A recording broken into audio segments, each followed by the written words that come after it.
Hello, everyone. Welcome back. Welcome back. This is the fit for today for this reading. Decided to go with something a little silvery, which I thought would be appropriate since we're werewolves really, but in the book, in the play, it's weird. It's weird. There's a lot of weird cross superstition stuff when you look at old classical horror. Like sometimes Dracula is referred to as a werewolf just because he can turn into a wolf, and it's very interesting. Anywho, but I thought silver was appropriate given classical horror, and I am wearing a little red. I know I've been wearing a lot of red because Dracula, but my wedding ring is had some garnet in it and a little crushed ruby. It's appropriate, I think. Anyway, we're going to be starting back off in part 3. Now, part 3 begins, for me, with chapter 9. We left off with chapter 8. We got a little bit about Renfield. We got through Lucy's first bite, and I think her second bite. I recall the Demeter has obviously already crashed. Wrecked itself. Harker had already visited Dracula in Transylvania at his castle, and he's in Eastern Europe somewhere. We know that Mina. God, also in the play, Lucy and Mina are mixed up that I'm in. So, like, I'm playing Harker in Dracula at the Ritz from October 18th through November 3rd, and I'm playing Harker, but my love interest is not Mina, it's Lucy, and Mina is the one who has all the stuff happen to her first. It's a little backwards. Never again, classic horror, just is what it is. But here we're gonna get started here with chapter 9. A couple of things before we do that, real quick. Obviously, I'm going to continue streaming this every Wednesday from 8 to 11 p.m. Eastern Time. I'm going to reserve Wednesday for my reading series stuff. And then Monday, I have been streaming kind of random stuff on Monday just to get people used to the fact that I stream on Mondays, because starting on the 7th, that's next Monday, from 7 p.m. to 10 p.m. every Monday, with the exception of Tech Week, which is going to be literally the week after we start this, but it is what it is. We're going to be doing a D&D campaign, and if you're curious as to what kind of D&D campaign it is, there's a little supplement to 5th edition that came out a couple of years ago, like an official release, called Lasers and Liches, and the setting is the Retroverse. It's very anachronistic, very really bathed in nostalgia for like 80s, 90s, early 2000s sort of stuff. The campaign's gonna be called The Spellcast Sunset Grid. For those of you who don't know, I used to run a podcast called The Spellcast, and it was a D&D podcast that was more high fantasy ish, kind of eclectic, but just like Lasers and Liches is very eclectic. Anywho, we're going to start that every Monday from 7 p.m. to 10 p.m. Eastern Time, and we're going to be having, I think, 4 players and an artist who's going to come on and is going to do live sketches of all the players and some scenes and actions and things that go on during the show, so that you, my beautiful, wonderful viewers, can have something to watch instead of just a talking head scenario, which it's fine. It works. I just wanted to give you a little something more. So one of my very good friends, Tara, she's Ace Artist Tara on, I think, all of her socials. That's Tara. She's going to be coming on and doing some live sketches while we're running the show. And that's all the announcements I have. So whether you're watching on Twitch or TikTok, just in case you are watching on Twitch, let me throw my socials in there right now with my cute little stream deck that I just got. and it works. It's so amazing. Oh my god, I can do all sorts of cool stuff with this thing. Thank you all for your support and convincing me that I can get this and make a good investment. Anywho, let's get started. Bram Stoker's Dracula, Chapter 9. Letter, Mina Harker to Lucy Westenra, Budapest, 24 August. My dearest Lucy, I know you will be anxious to hear what all that has happened since we parted at the railway station at Whitby. Well, my dear, I got to Hull all right and caught the boat to Hamburg, and then the train on here. I feel that I can barely recall anything of the journey, except that I knew I was coming to Jonathan, and that as I should have to do some nursing, I had better get all the sleep I could. I found my dear one, oh, so thin and pale and weak-looking. All the resolution has gone out of his dear eyes, and that quiet dignity which I told you was in his face has vanished. He's only a wreck of himself, and he does not remember anything that has happened to him for a long time past.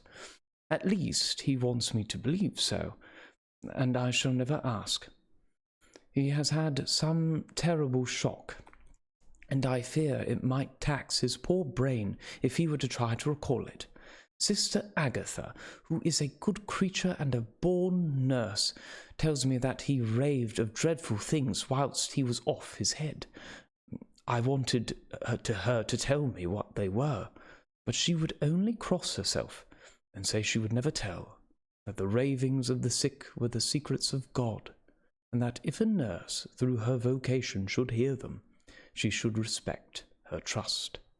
She's a sweet, good soul, and the next day, when she saw I was troubled, she opened up the subject again, and, after saying that she could never mention what my poor dear raved about, added, I can tell you this much, dear, that it was not about anything which he has done wrong himself, and you, as his wife-to-be, have no cause to be concerned.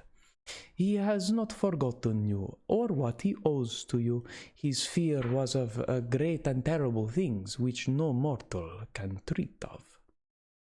I do believe the dear soul thought I might be jealous, lest my poor dear should have fallen in love with any other girl. The idea of my being jealous about Jonathan. And yet, my dear, let me whisper, I felt a thrill of joy through me when I knew that no other woman was a cause of trouble. I am now sitting by his bedside, where I can see his face while he sleeps. He's waking. When he woke, he asked me for his coat, as he wanted to go get something from his pocket. I asked Sister Agatha, and she brought all his things.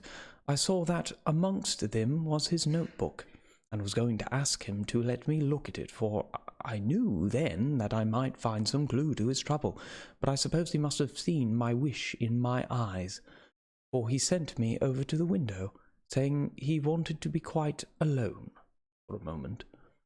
Then he called me back, and when I came, he had his hand over his notebook, and he said to me very solemnly, Wilhelmina, I knew then that he was in a deadly earnest, for he has never called me by that name since he asked me to marry him.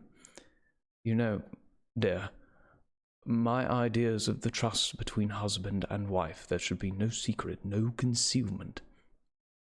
I've had a great shock, and when I try to think of what it is, I feel my head spin round. I do not know if it was all real or the dreaming of a madman. You know I have had a brain fever, and that is to be mad. The secret is here, and I do not want to know it. I want to take up my life here with our marriage. For, my dear, we had decided to be married as soon as the formalities are complete. Are you willing, Wilhelmina, to share my ignorance? Here is the book. Take it and keep it, read it if you will, but never let me know. Unless, indeed, Some solemn duty should come upon me to go back to the bitter hours, asleep or awake, sane or mad, recorded here. He fell back, exhausted, and I put the book under his pillow and kissed him. I have asked Sister Agatha to beg the Superior to let our wedding be this afternoon, and I am waiting her reply. A moment, trying to see. She has come and told me that the chaplain of the English Mission Church has been sent for. We are to be married in an hour, or as soon after as Jonathan awakes. Lucy, the time has come and gone. I feel very solemn, but very, very happy. Jonathan woke a little after the hour, and all was ready, and he sat up in bed, propped up with pillows. He answered his "I will" firmly and strongly. I could hardly speak. My heart was so full that even those words seemed to choke me. The dear sisters were so kind. Please God, I shall never, never forget them, nor the grave and sweet responsibilities I have taken upon me. I must tell you of my wedding present. When the chaplain and the sisters had left me alone with my husband. Lucy, it is the first time I have written the words "my husband."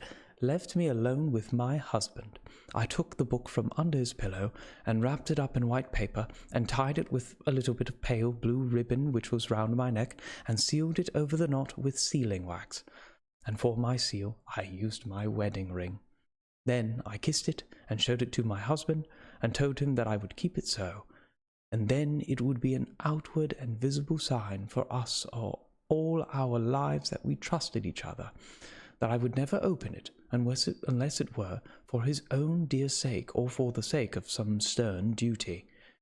Then he took my hand in his, and, oh, Lucy, it was the first time he took his wife's hand, and said that it was the dearest thing in all the wide world, and that he would go through all the past again to win it, if need be. The poor dear meant to have said a part of the past, but he cannot think of time yet, and I shall wonder if at first he mixes up not only the month but the year. Well, my dear, what could I say? I could only tell him that I was the happiest woman in all the wide world, and that I had nothing to give him except myself, my life, and my trust, and that with these went my love and duty for all the days of my life. And, my dear, when he kissed me, and drew me to him with his poor weak hands, it was like a very solemn pledge between us. Oh, Lucy, dear, do you know why I tell you all this? It is not only because it is all sweet to me, but because you have been and are very dear to me. It was my privilege to be your friend and guide you when you came from the schoolroom to prepare for the world of life.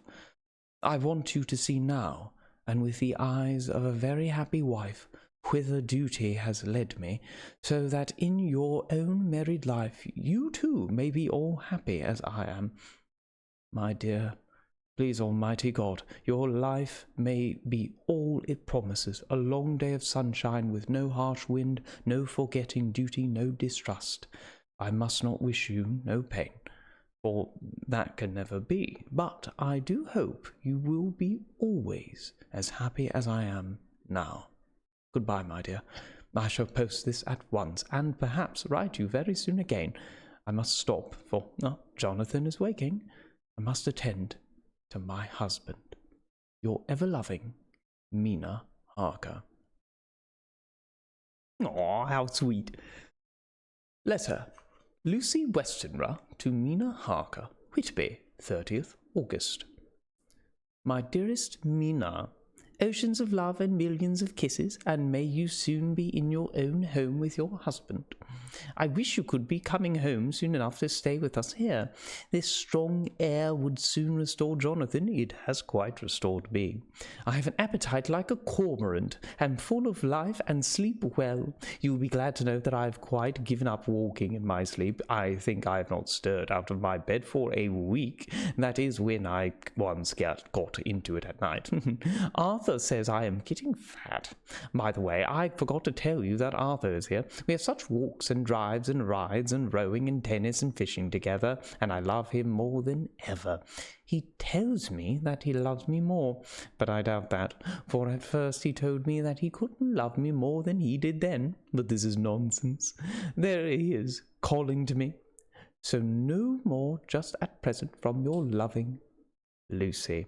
P.S. Mother sends her love. She seems better, poor dear. P.P.S. We are to be married on 28th September. Dr. Seward's Diary, 20th August. The case of Renfield grows even more interesting. He has now, so far, quieted that there are spells of cessation from his passion. For the first week after his attack he was perpetually violent. Then one night, just as the moon rose, he grew quiet and kept murmuring to himself, "Now I can wait. Now I can wait."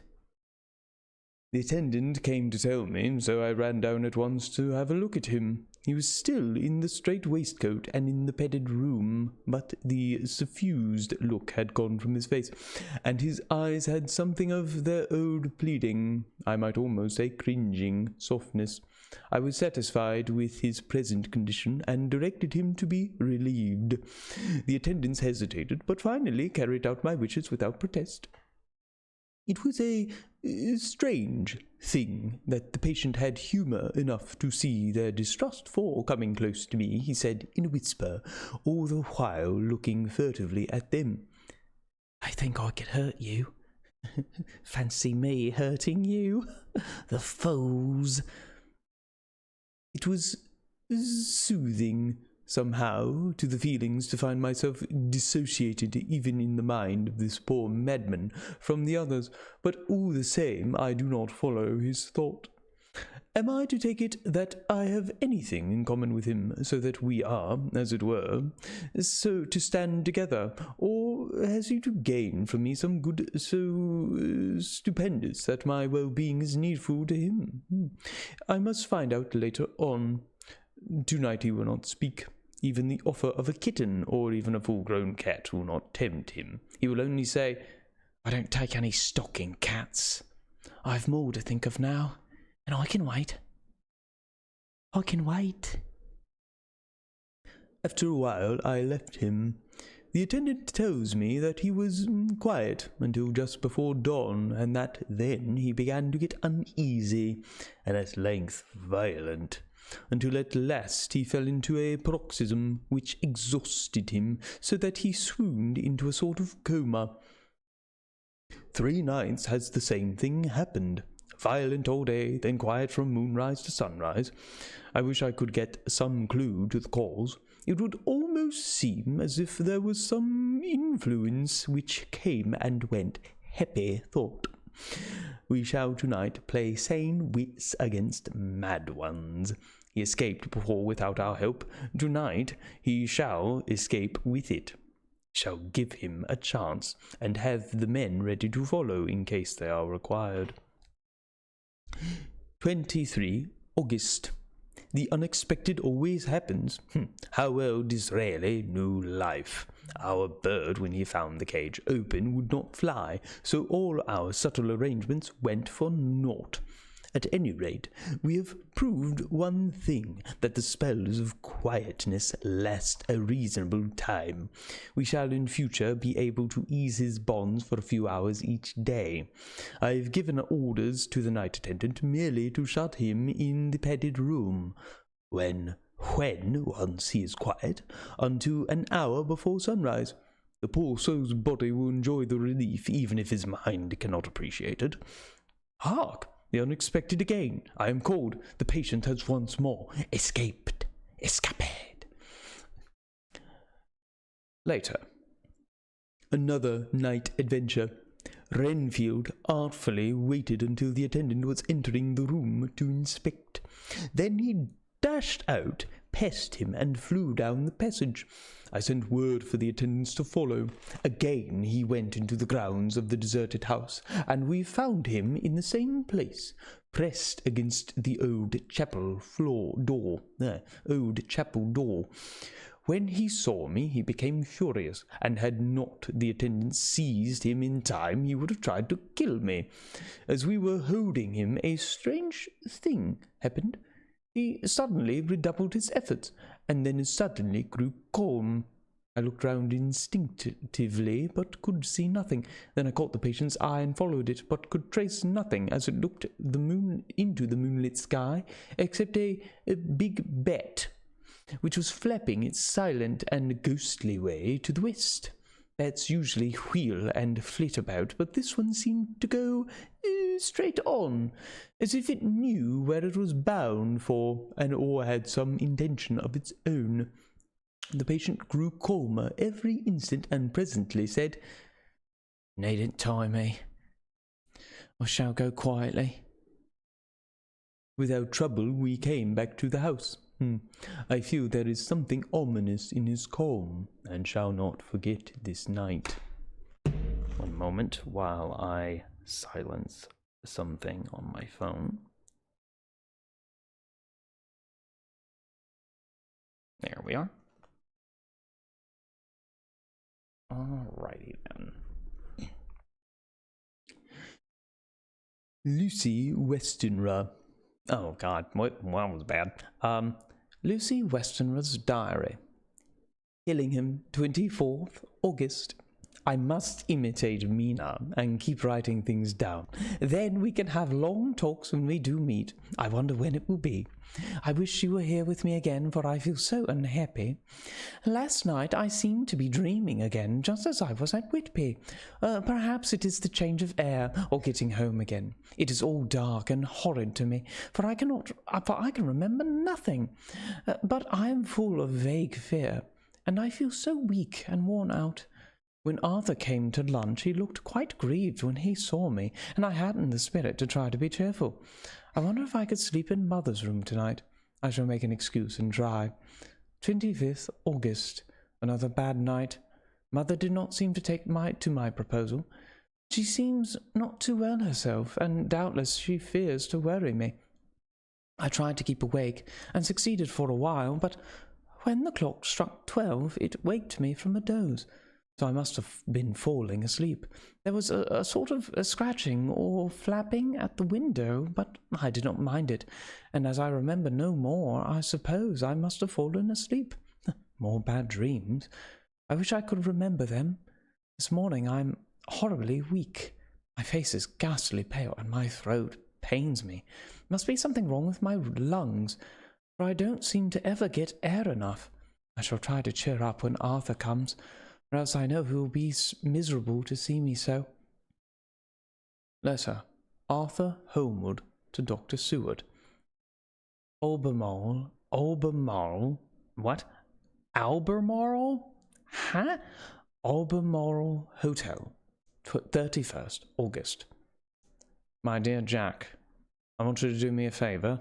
Lucy is ill. That is, she has no special disease, but she looks awful, and is getting worse every day.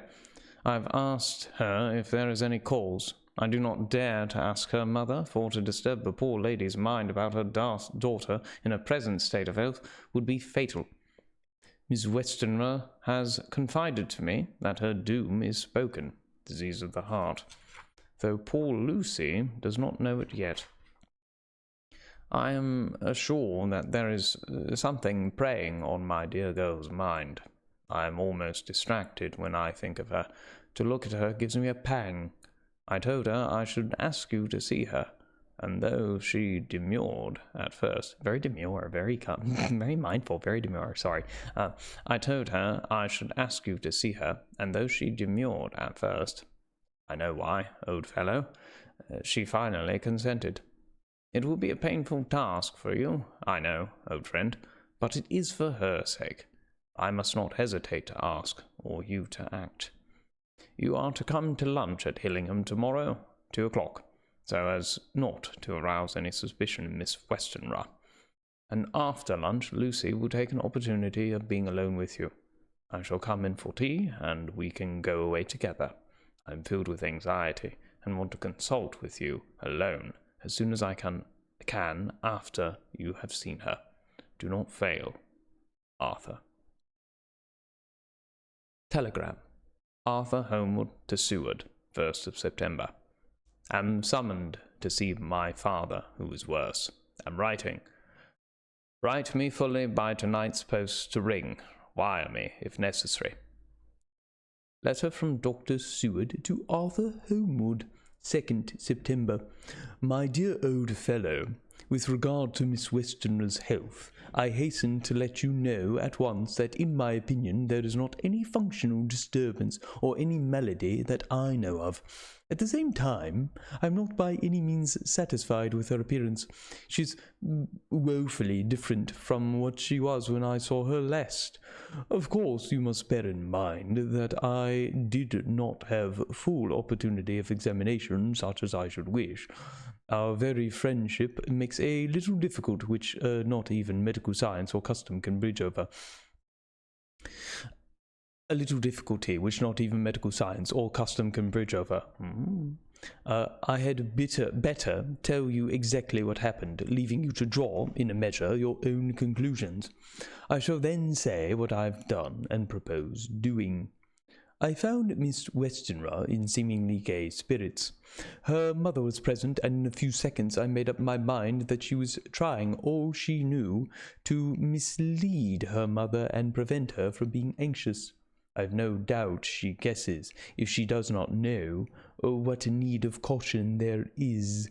We lunched alone, and as we all exerted ourselves to be cheerful, we got, as some kind of reward for our labours, some real cheerfulness amongst us. Then Miss Westenra went to her boudoir, and till we got there her gaiety remained, for the servants were coming and going. As soon as the door was closed, however, the mask fell from her face, and she sank down into a chair with a great sigh, and hid her eyes with her hand. When I saw that her high spirits had failed, I at once took advantage of her reaction to make a diagnosis. She said to me very sweetly, "I cannot tell you how I loathe talking about myself." I reminded her that a doctor's confidence was sacred, but that you were grievously anxious about her. She caught on to my meaning at once, and settled that matter in a word. "Tell Arthur everything you choose. I do not care for myself, but all for him. So I am quite free." I could easily see that she is somewhat bloodless, but I could not see the usual anemic signs, and by a chance I was actually able to test the quality of her blood, for in opening a window which was stiff, a cord gave way, and she cut her hand slightly with broken glass. It was a slight matter in itself, but it gave me an evident chance, so I secured a few drops of the blood and have analyzed them. The qualitative analysis gives a quite normal condition, and shows, I should infer, it in itself a vigorous state of health. In other physical matters I was quite satisfied that there is no need for anxiety, but as there must be a cause somewhere, I have come to the conclusion that it must be something mental. She complains of difficulty in breathing satisfactorily at times, and of heavy lethargic sleep, and dreams that frighten her, but regarding which she can remember nothing.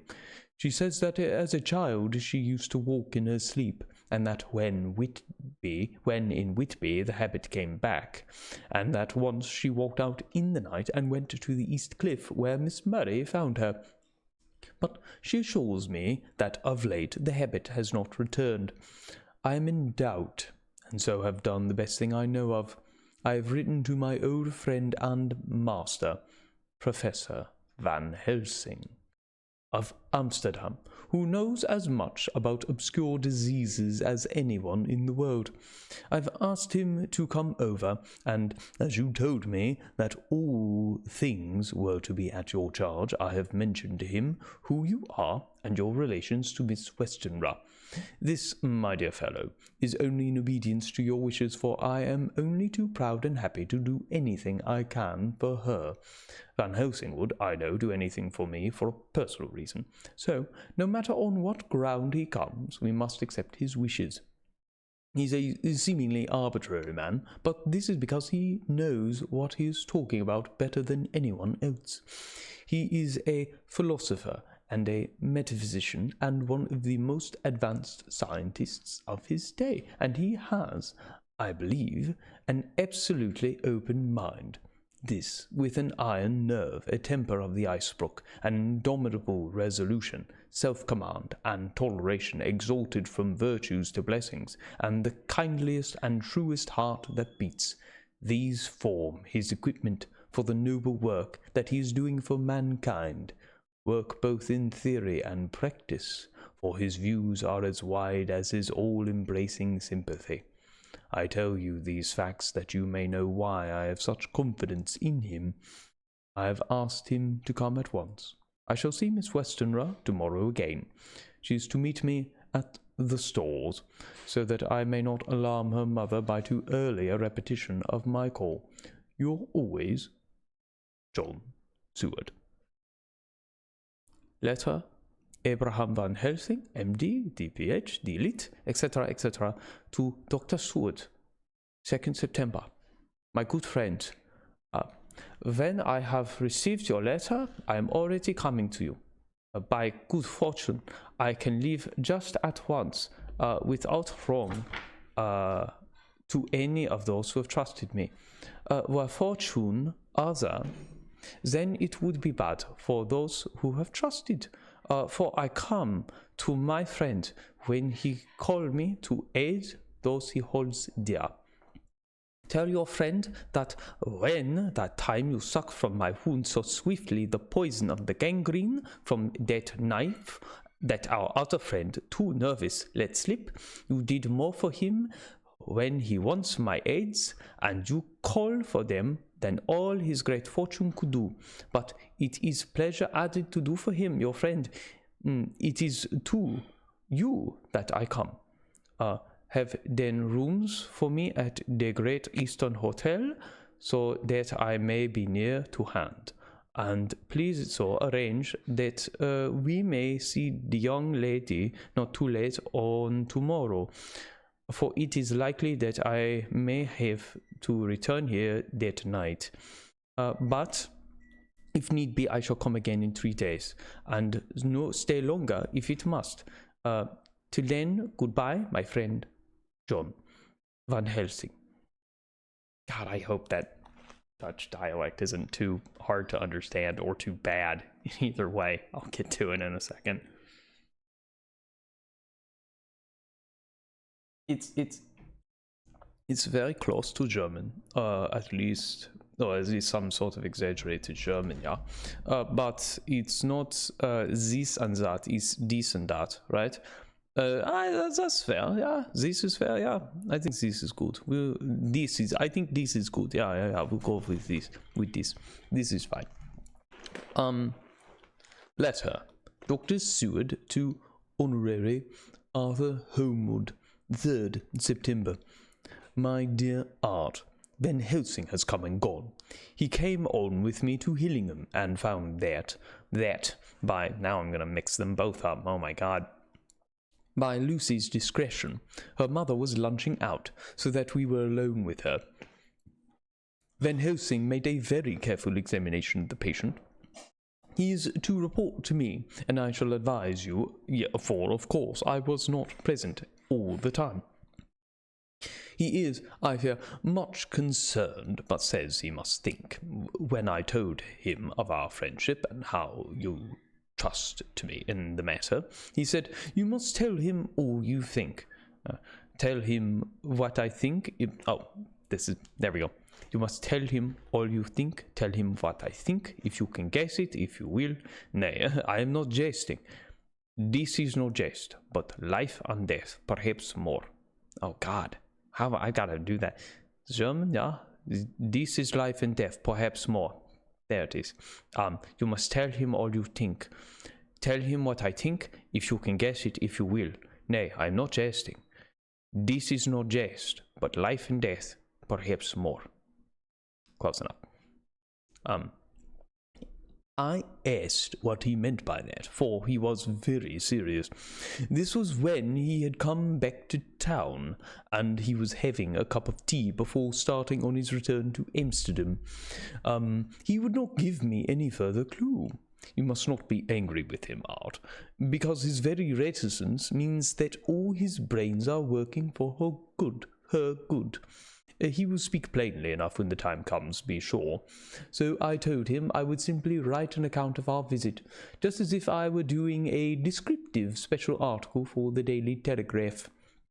He seemed not to notice, but remarked that the smuts in London were not quite so bad as they used to be when he was a student here. I am to get his report tomorrow, if he can possibly make it. In any case, I am to have a letter. Well, as to my visit, Lucy was more cheerful than on the day I first saw her, and certainly looked better. She had lost something of her ghastly look that so upset you, and her breathing was normal. She was very sweet to the professor, as she always is, and tried to make him feel at ease, though I could see that the poor girl was making a hard struggle for it. I believe Van Helsing saw it too, for I saw the quick look under his bushy brows that I knew of old. Then he began to chat of all things except ourselves and diseases, and with such an infinite geniality that I could see poor Lucy's pretense of animation merge into reality. Then, his is morphing into a very, very interesting voice. Well, we'll go with it. Then, without any seeming change, he brought the conversation gently round to its visit, and suavely said, "My dear young miss, I have the so great pleasure, because you are much beloved. That is much, my dear. Even were that there that which I do not see. They told me you were down in the spirit, and that you were of a ghastly pale. Today myself, poof!" And he snapped his fingers at me and went on, "But you and I shall show them how wrong they are. How can he?" And he pointed at me with the same look and gesture that with which once he pointed me out to his class on, or rather after, a particular occasion which he never fails to remind me of. "Know anything of young ladies? Pah! He has his madmans to play with, and to bring them back to happiness and to those that love them. It is much to do, and but there are rewards in that we can bestow such happiness. But the young ladies, he has no wife, no daughter, and the young do not tell themselves to the young, but to the old like me, who have not so many sorrows and the causes of them. So, my dear, we will send him away to smoke the cigarette in the garden, whilst you and I have little talk all to ourselves." I took the hint and strode about, and presently the professor came to the window and called me in. He looked grave, but said, "I have made a careful examination, but there is no functional cause. With you, I agree that there has been much blood loss. It has been, but is not. But the conditions of her are in no way anemic. I have asked her to send me her maid, that I may ask just one or two questions, that so I may not chance to miss nothing. I know well what she will say, and yet there is cause. There is always cause for everything. I must go back home and think. You must send to me the telegram every day, and if there, because I shall come again, the disease, for not to be all well is a disease, interests me, and the sweet young dear, she interests me too. She charmed me, and for her, if not for you or disease, I come." As I tell you, he would not say a word more, even when we were alone, and so now, Art, you know all I know. I shall keep stern watch. I trust you I trust your poor father is rallying. It must be a terrible thing to you, my dear old fellow, to be placed in such a position between two people who are both so dear to you. I know your idea of duty to your father, and you are right to stick to it, but if need be, I shall send you word to come at once to Lucy, so do not be over-anxious unless you hear from me. Dr. Seward's Diary, 4th September. Zoophagous patient still keeps up our interest in him. He had only one outburst, and that was yesterday at an unusual time. Just before the stroke of noon, he began to grow restless. The attendant knew the symptoms and at once summoned aid. Fortunately, the men came at a run and were just in time, for at the stroke of noon he became so violent that it took all their strength to hold him. In about 5 minutes, however, he began to get more and more quiet, and finally sank into a sort of melancholy, in which state he has remained up to now. The attendant tells me that his screams whilst in the paroxysm were really appalling. I found my hands full when I got in, attending to some of the other patients who were frightened by him. Indeed, I can quite understand the effect, for the sounds disturbed even me, though I was some distance away. It is now after the dinner hour of the asylum, and as yet my patient sits in a corner brooding, that's the right word, brooding, with a dull, sullen, woebegone look in his face, which seems rather to indicate than to show something directly. I cannot quite understand it. Later, another change in my patient. At 5 o'clock I looked in on him and found him seemingly as happy and contented as he used to be. He was catching flies and eating them, and was keeping note of his capture by making nail marks on the edge of the door between the ridges of padding. When he saw me, he came over and apologized for his bad conduct, and asked me, in a very humble, cringing way, to be led back to his own room, and to have his notebook again. I thought it well to humour him, so he is back in his room with the window open. He has the sugar of his tea spread out on the window-sill, and is reaping quite a harvest of flies. He is not now eating them, but putting them into a box, as of old, and is already examining the corners of his room to find a spider. I tried to get him to talk about the past few days, for any clue to his thoughts would be of immense help to me, but he would not rise. For a moment or two he looked very sad, and said in a sort of faraway voice, as though saying it rather to himself than to me, "All over. All over. He has deserted me. No, he has deserted me. No hope for me now unless I do it for myself." Then, suddenly turning to me in a resolute way, he said, "Doctor, won't you be very good to me and let me have a little more sugar? I think it would be good for me." "And the flies?" I said. "Yes. Oh, the flies like it too. And I like the flies. Therefore, I like it." There are people who know so little as to think that madmen do not argue. I procured him a double supply, and left him as happy a man as, I suppose, any in the world. I wish I could fathom his mind. Midnight. Another change in him. I had been to see Miss Westenra, whom I found much better, and had just returned, and was standing at our own gate looking at the sunset, when once more I heard him yelling. As his room is on this side of the house, I could hear it better than in the morning. It was a shock to me to turn from the wonderful smoky beauty of a sunset over London, with its lurid lights and inky shadows, and all the marvellous tints that come on foul clouds, even as on foul water, and to realize all the grim sternness of my own cold stone building, with its wealth of breathing misery, and my own desolate heart to endure it all.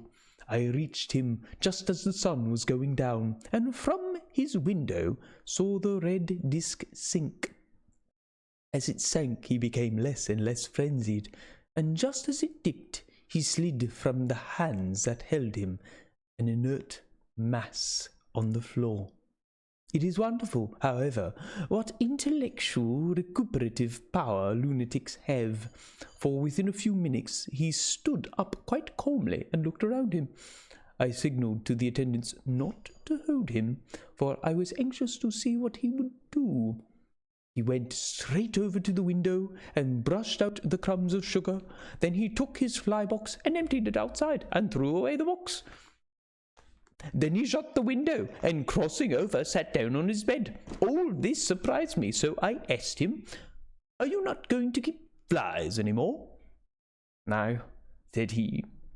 "I'm sick of all that rubbish." He certainly is a wonderfully interesting study. I wish I could get some glimpse of his mind or of the cause of his sudden passion. Stop. There may be a clue after all. If we can find why today his paroxysms came on at high noon and at sunset, can it be that there is a malign influence of the sun or periods which affects certain natures, as at times the moon does others? We shall see. Telegram, Seward, London to Van Helsing, Amsterdam, 4th September. Patient still better today. Telegram, Seward, London to Van Helsing, Amsterdam, 5th September. Patient greatly improved. Good appetite, sleeps naturally, good spirits, colour coming back. Telegram, Seward, London to Van Helsing, Amsterdam, 6th September. Terrible change for the worse. Come at once. Do not lose an hour. I hold over telegram to Homewood till have seen you. And that's the end of chapter 9. All right. That was you know what, a lot of things revealed in letters. Especially Dr. Seward's. I'll be honest. Sometimes I don't like when things are written in like a letter or journal format, because I rather appreciate a more direct narrative, omniscient narration, third person. But this is very entertaining because you can pick apart all the little things that are happening, and that's just so interesting. Hey Candy Bones, I'm doing quite well. Thank you for joining the stream. Hey Erica, hey, welcome everyone. I hope you're enjoying. Let me see here. Let me see if we... Yeah, all right, yeah, let's move on. Chapter 10. Letter. Dr. Seward to Honorary Arthur Homewood, or the Honourable, that's more correct, Arthur Homewood, 6th September. My dear Art, my news today is not so good. Lucy this morning had gone back a bit. There is, however, one good thing which has arisen from it. Miss Westenra was naturally anxious concerning Lucy, and has consulted me professionally about her. I took advantage of the opportunity, and told her that my old master.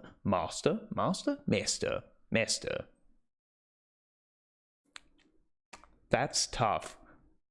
Yes, if I were master. My old master, Van Helsing, the great specialist, was coming to stay with me, and that I would put her in his charge conjointly with myself. So now we can come and go without alarming her unduly, for a shock to her would mean sudden death, and this, in Lucy's weak condition, might be disastrous to her. Oh, then I said disastrous. Disastrous. Dialects in English. We are hedged in with difficulties, all of us, my poor dear fellow, but, please God, we shall come through them all right. If any need, I shall write, so that, if you do not hear from me, take it for granted that I am simply waiting for news. In haste, yours ever, John Seward. Dr. Seward's Diary, 7th September, I hope someone else speaks soon so I can speak differently in a different dialect that is not like this. 7th September. The first thing Van Helsing said to me when we met at Liverpool Street was, Have you said anything to our young friend, the lover of her? No, I said. I waited till I had seen you, as I had said in my telegram. I wrote him a letter simply telling him that you were coming. Miss Westenra was not so well, and that I should let him know if need be. Right, my friend, he said. Quite right. Better he not know as yet. Perhaps he shall never know, I pray so. But if it be needed, then he shall know all. And my good friend John, let me caution you, you deal with the madmen. All men are mad in some way or the other. And inasmuch as you deal discreetly with your madmen, so deal with God's madmen too, the rest of the world. You tell not your madmen what you do, nor why you do it. You tell them not what you think. So you shall keep knowledge in its place, where it may rest, whether it may gather its kind around it and breed. You and I shall keep as yet what we know here and here. He touched me on the heart and on the forehead, then touched himself the same way. I have for myself thoughts at present, later I shall unfold to you. Why not now? I asked. It may do some good. We may arrive at some decision. He stopped and looked at me and said, My dear John, when the corn is grown, even before it has ripened, while the milk is of its mother earth is in him, and the sunshine has not yet begun to paint him with his gold, the husbandman, he pulled the ear and rub him between his rough hands and blow away the green chaff and say to you, Look, he's good corn. He will make good crop when the time comes. I did not see the application and told him so. For reply he reached over and took my ear in his hand and pulled it playfully, and he, as he used long ago to do at lectures, and said, The good husbandman tell you so then, because he knows, but not till then. But you do not find the good husbandman dig up his planted corn to see if he grow. That is for the children who play at husbandry, and not for those who take it as of the work of their life. See now, friend John, I have sown my corn, and nature has her work to do in making it sprout. If it sprout at all, there's the promise. And I wait till the ear begins to swell.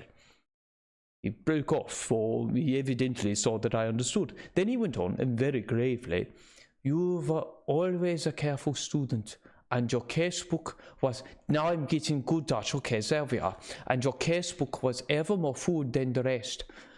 You were only student then, now you are master, and I trust that good habit have not failed. Remember, my friend, that knowledge is stronger than memory, and we should not trust the weaker. Even if you have not kept the good practice, let me tell you that this case of our dear Miss is one that may be, mind, I say may be, of such interest to us and others that all the rest may not make him kick the beam, as your people say. Take then good note of it. Nothing is too small. I counsel you, put down in record even your doubts and surmises. Hereafter, it may be of interest to you to see how true your guess. We learn from failure, not from success. When I described Lucy's symptoms, the same as before, but infinitely more marked, he looked very grave, but said nothing.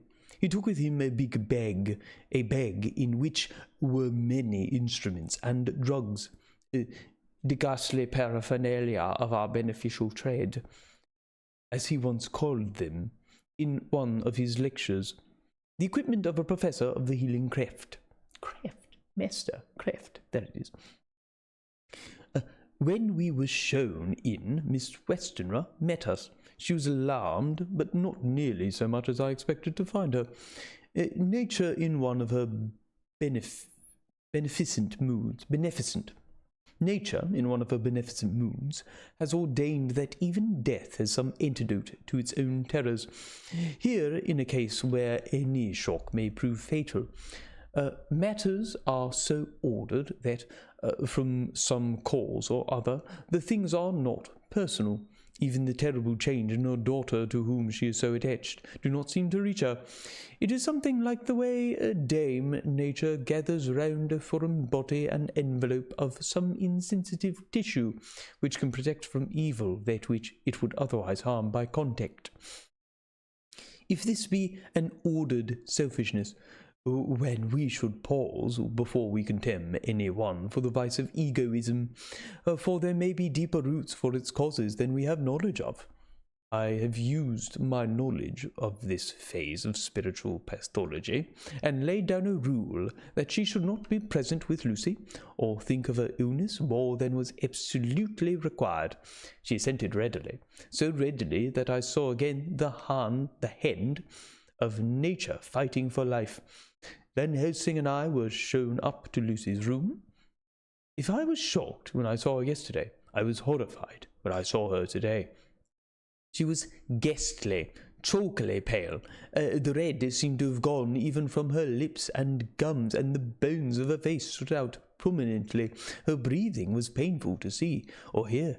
Van Helsing's face grew set as marble, and his eyebrows converged till that was almost Scottish. Eyebrows converged till they almost touched over his nose. Now we're going to go back. Van Helsing's face grew set as marble, and his eyebrows converged till they almost touched over his nose. Lucy lay motionless, and did not seem to have strength to speak. So for a while we were all silent. Then Van Helsing beckoned to me, and we went gently out of the room. The instant we had closed the door, he stepped quickly along the passage to the next door, which was open. Then he pulled me quickly in with him and closed the door.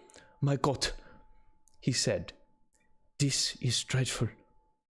There is no time to be lost. She will die for sheer want of blood to keep the heart's action as it should be. There must be transfusion of blood at once. Is it you or me?" I am younger and stronger, Professor. It must be me." "Then get ready at once. I will bring up my bag. I am prepared." I went downstairs with him, and as we were going there was a knock at the hall door. When we reached the hall, the maid had just opened the door, and Arthur was stepping in, quickly in. He rushed up to me, saying in an eager whisper, "Jack, I was so anxious. I've read between the lines of your letter, and have been in an agony. The dad was better, but so I ran down here to see for myself. Is not that gentleman Dr. Van Helsing? I'm so grateful to you, sir, for coming." When first the Professor's eye had lit upon him, he had been angry at any interruption at such a time. But now, as he took in his stalwart proportions and recognized the strong young manhood which seemed to emanate from him, his eyes gleamed. Without a pause, he said to him gravely, as he held out his hand, "Sir, you have come in time. You are the lover of our dear miss. She is bad, very, very bad. Nay, my child, do not go like that." For he suddenly grew pale and sat down in a chair, almost fainting. "You are to help her. You can do more than any that live, and your courage is your best help." "What can I do?" asked Arthur hoarsely. "Tell me, and I shall do it. My life is hers, and I would give the last drop of blood in my body for her." The Professor has a strongly humorous side, and I could from old knowledge detect a trace of its origin in his answer. "My dear young sir, I do not ask so much as that, not the least, not the last. What shall I do?" There was fire in his eyes, and his open nostril quivered with intent. Van Helsing slapped him on the shoulder. "Come," he said. "You are a man, and it is a man we want. You are better than me, better than my friend John." Arthur looked bewildered, and the Professor went on by explaining in a kindly way. "Young Miss is bad, very bad. She wants blood, and blood she must have or die. My friend John and I have consulted, and we are about to perform what we call transfusion of blood, to transfer from full veins of one to the empty veins which pine for him. John was to give his blood, as he is the more young and strong than me. Here Arthur took my hand and wrung it hard in silence. But now you are here. You are more good than us, old or young, who toil much in the world of thought. Our nerves are not so calm, and our blood not so bright than yours. Arthur turned to him and said, If you only knew how gladly I would die for her, you would understand. He stopped, with a sort of choke in his voice. Good boy, said Van Helsing. In the not so far off you will be happy that you have done all for her you love. Come now and be silent. You shall kiss her once before it is done, but then you must go, and you must leave at my sign. Say no word to Madame. You know how it is with her. There must be no shock. Any knowledge of this would be one. Come. Oh. Sorry, I have to do a little thing for some reason. Live wants to, in TikTok wants to just shut off, and I hate that. There we go. Why does it think I'm inactive? Whatever. We all went up to Lucy's room. Arthur, by direction, remained outside. Lucy turned her head and looked at us, but said nothing. She was not asleep, but she was simply too weak to make the effort. Her eyes spoke to us. That was all.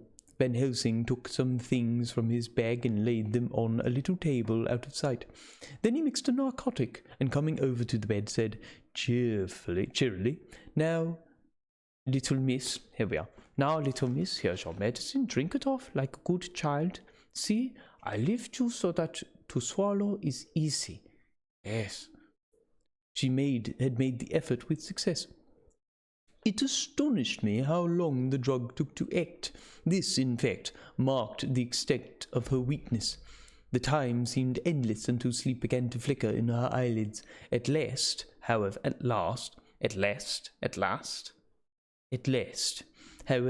the narcotic began to manifest its potency, and she fell into a deep sleep. When the professor was satisfied, he called Arthur into the room and bade him strip off his coat. Then he added, You may take that one little kiss whilst I bring over the table. Friend John, to help to me. So neither of us looked whilst he bent over her. Van Helsing, turning to me, said, He is so young and strong and full of blood so pure that we need not defibrillate it. Then with swiftness, but with absolute method, Van Helsing performed the operation. As the transfusion went on, something like life seemed to come back to poor Lucy's cheeks. Excuse me. And through Arthur's growing pallor, the joy of his face seemed absolutely to shine. After a bit I began to grow anxious, for the loss of blood was telling on Arthur. Strong man as he was, it gave me an idea of what a terrible strain Lucy's system must have undergone, that what weakened Arthur only partially recovered her. But the professor's face was set, and he stood watch in hand, and with his eyes fixed now on the patient and now on Arthur. I could hear my own heartbeat. Presently he said in a soft voice, Do not stir an instant. It is enough. You attend him? I will look to her. When all was over, I could see how much Arthur was weakened. I dressed the wound and took his arm to bring him away. When Van Helsing spoke without turning around, the man seems to have eyes in the back of his head. The brave lover, I think, deserve another kiss, which he shall have presently. And as he had now finished his operation, he adjusted the pillow to the patient's head.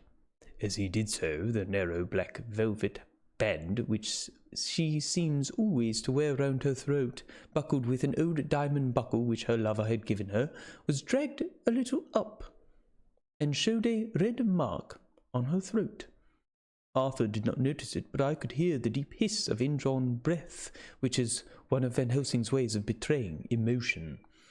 He said nothing at the moment, but turned to me, saying,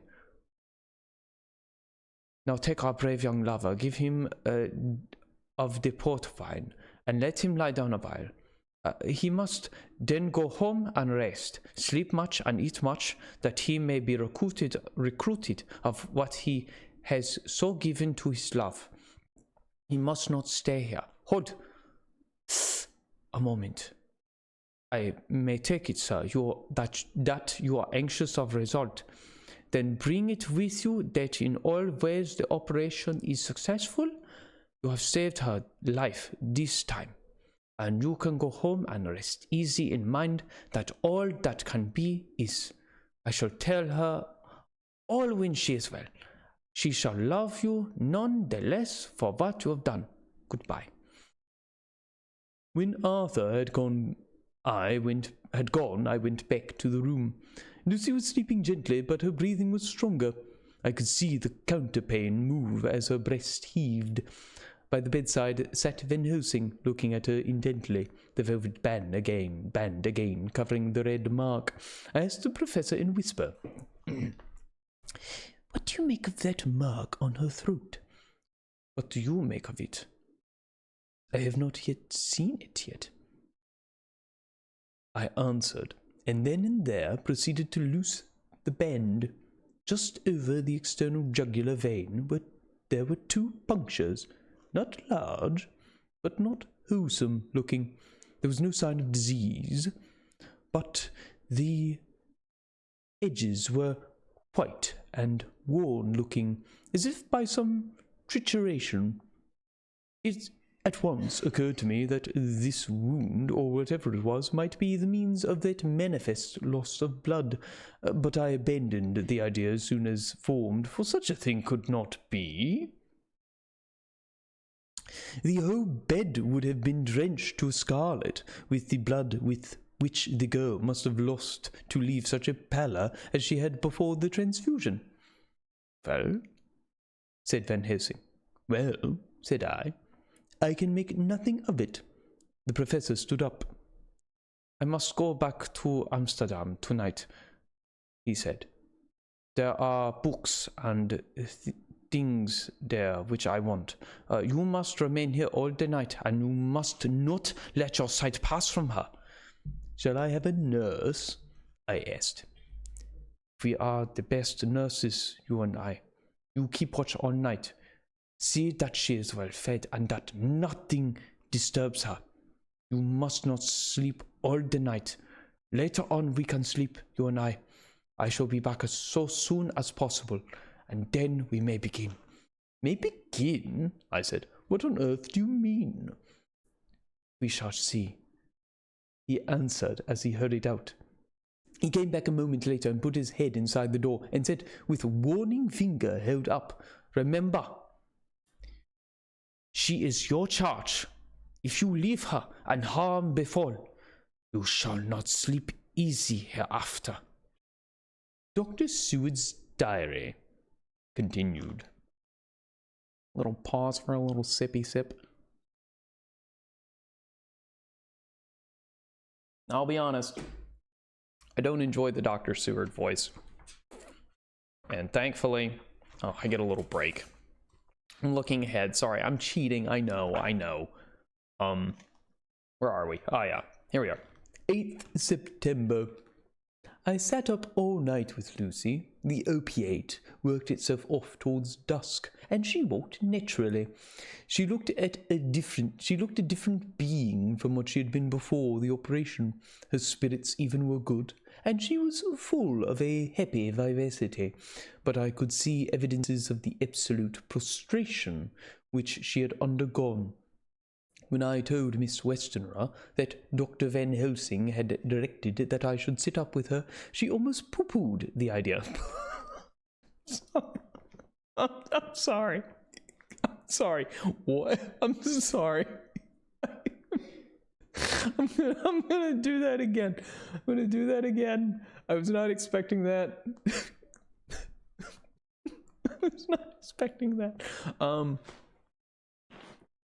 When I told Miss Westenra that Dr. Van Helsing had directed that I should sit up with her, she almost pooh-poohed the idea, pointing out her daughter's renewed strength and excellent spirits.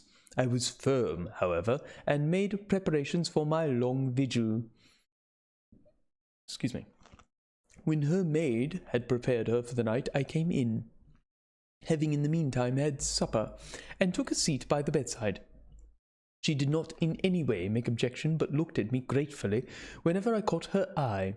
After a long spell, she seemed sinking off to sleep, but with an effort seemed to pull herself together, and shook it off. This was repeated several times, with greater effort, and with shorter pauses as the time moved on.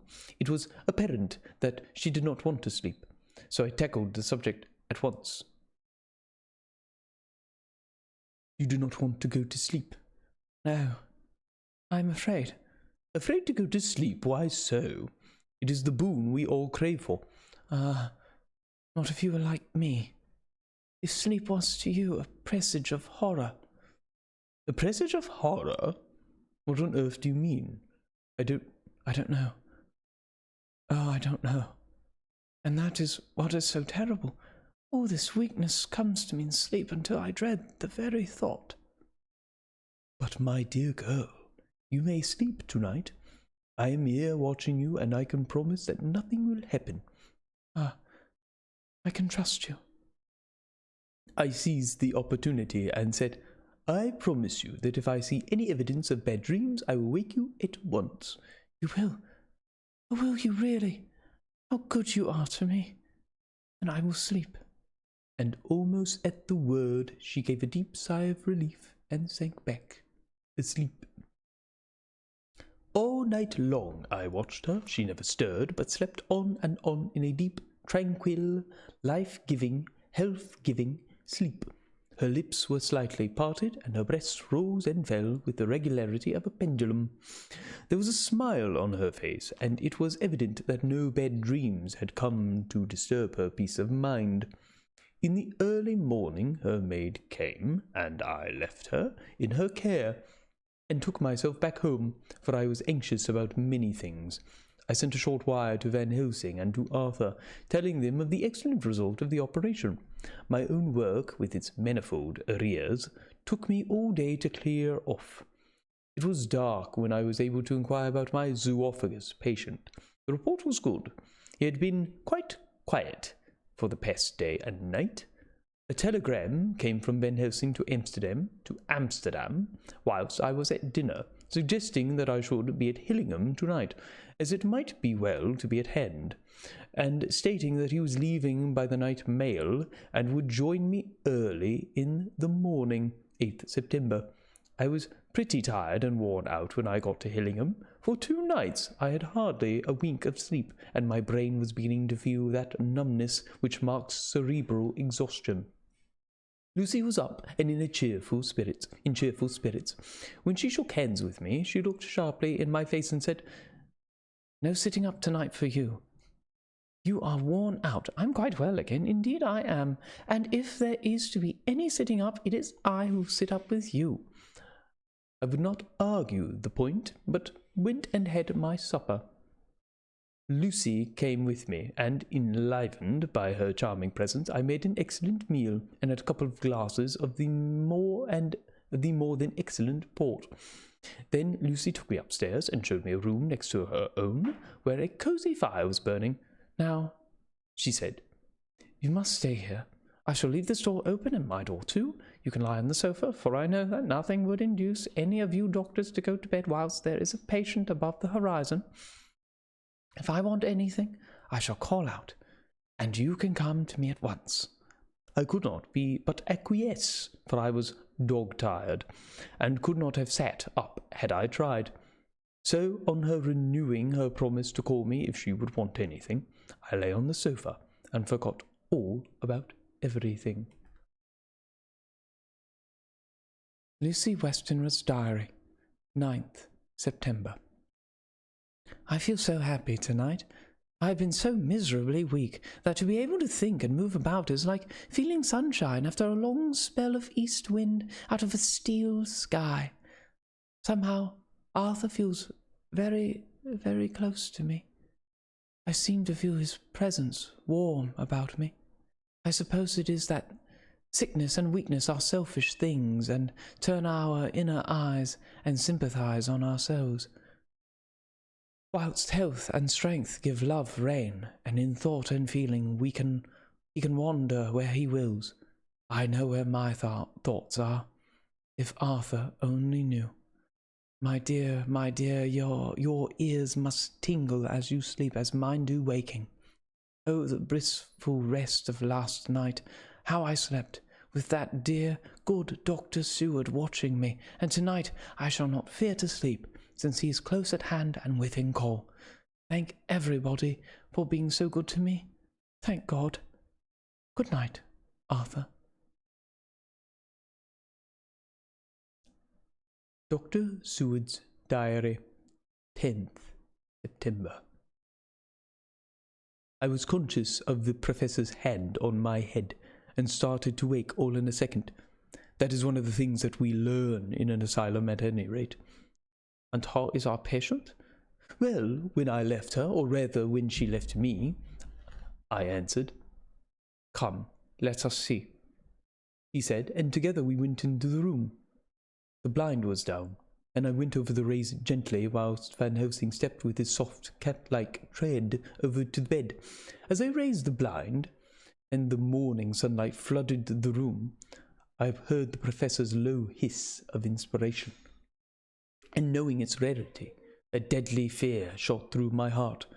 As I passed over, he moved back, and his exclamation of horror, Gott in Himmel!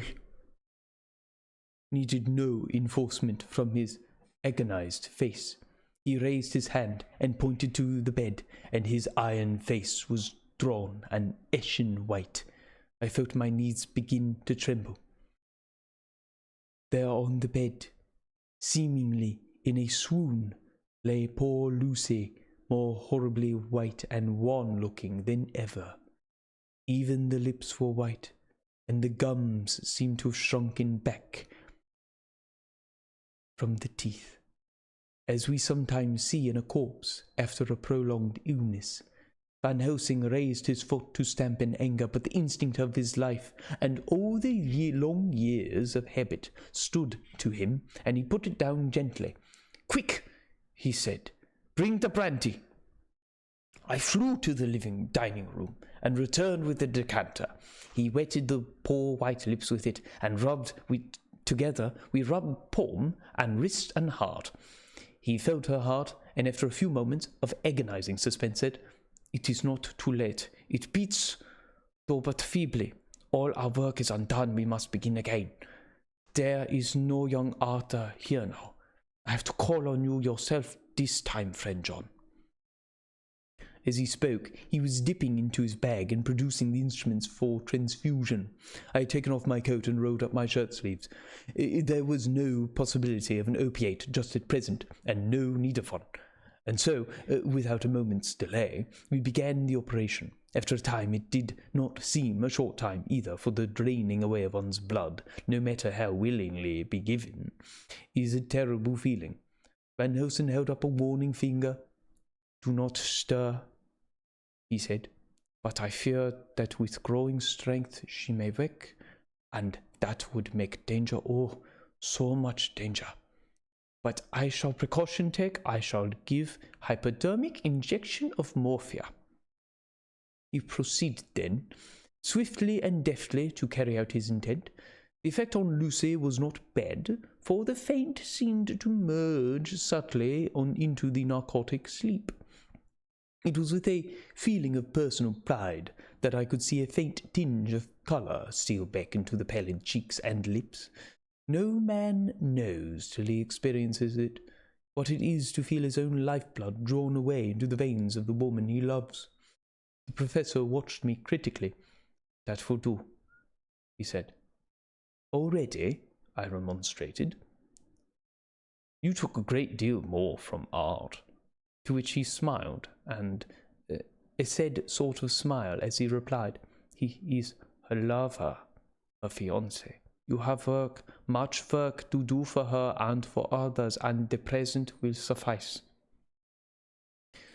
When we stopped the operation, he attended to Lucy, whilst I applied digital pressure to my own incision. I laid down, whilst I waited his leisure to attend to me, for I felt faint, and little sick. And a little sick. Missing A. By and by, he bound up my wound and sent me downstairs to get a glass of wine for myself. As I was leaving the room, he came after me and half-whispered, "Mind, nothing must be said of this. If our young lover should turn up unexpected as before, no word to him.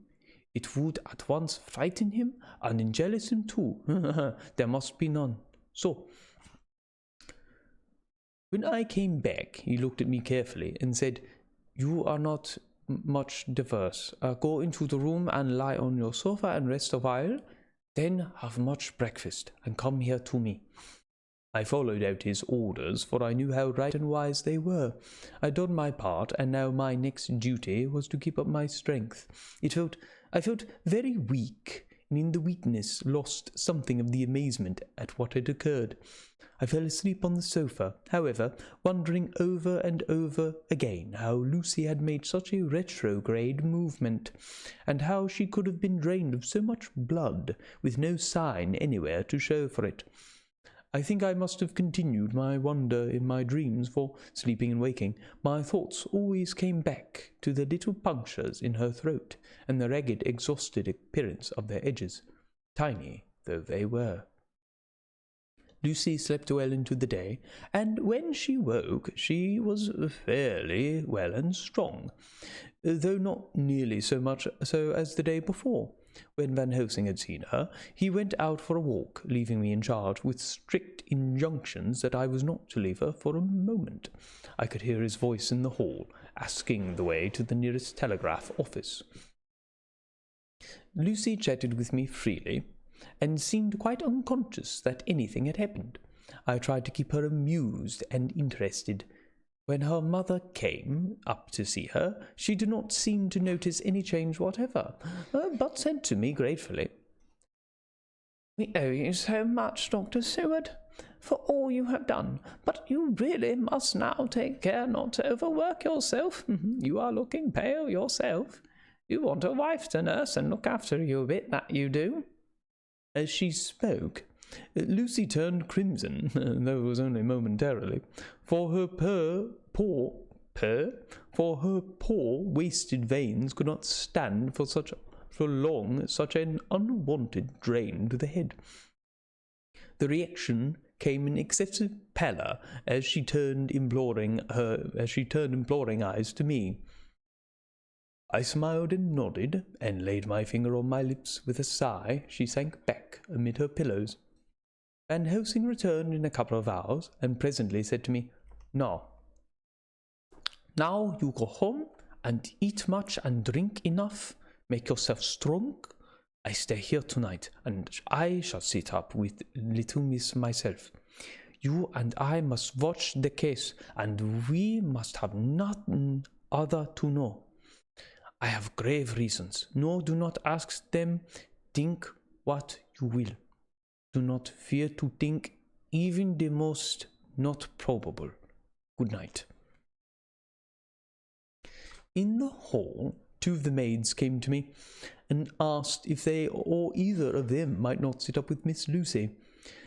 They implored me to let them, and when I said it was Dr. Van Helsing's wish that either he or I should sit up, they asked me quite piteously to intercede with the foreign gentleman.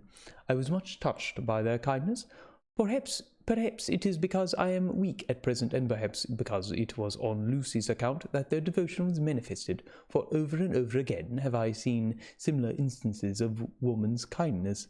I got back here in time for a late dinner, went my rounds all well, and set this down whilst waiting for sleep. It is coming. 11th September. This afternoon I went over to Hillingham, found Van Helsing in excellent spirits, and Lucy much better. Shortly after I had arrived, a big parcel from abroad came for the Professor. He opened it with such impressment, assumed, of course, and showed a great bundle of white flowers.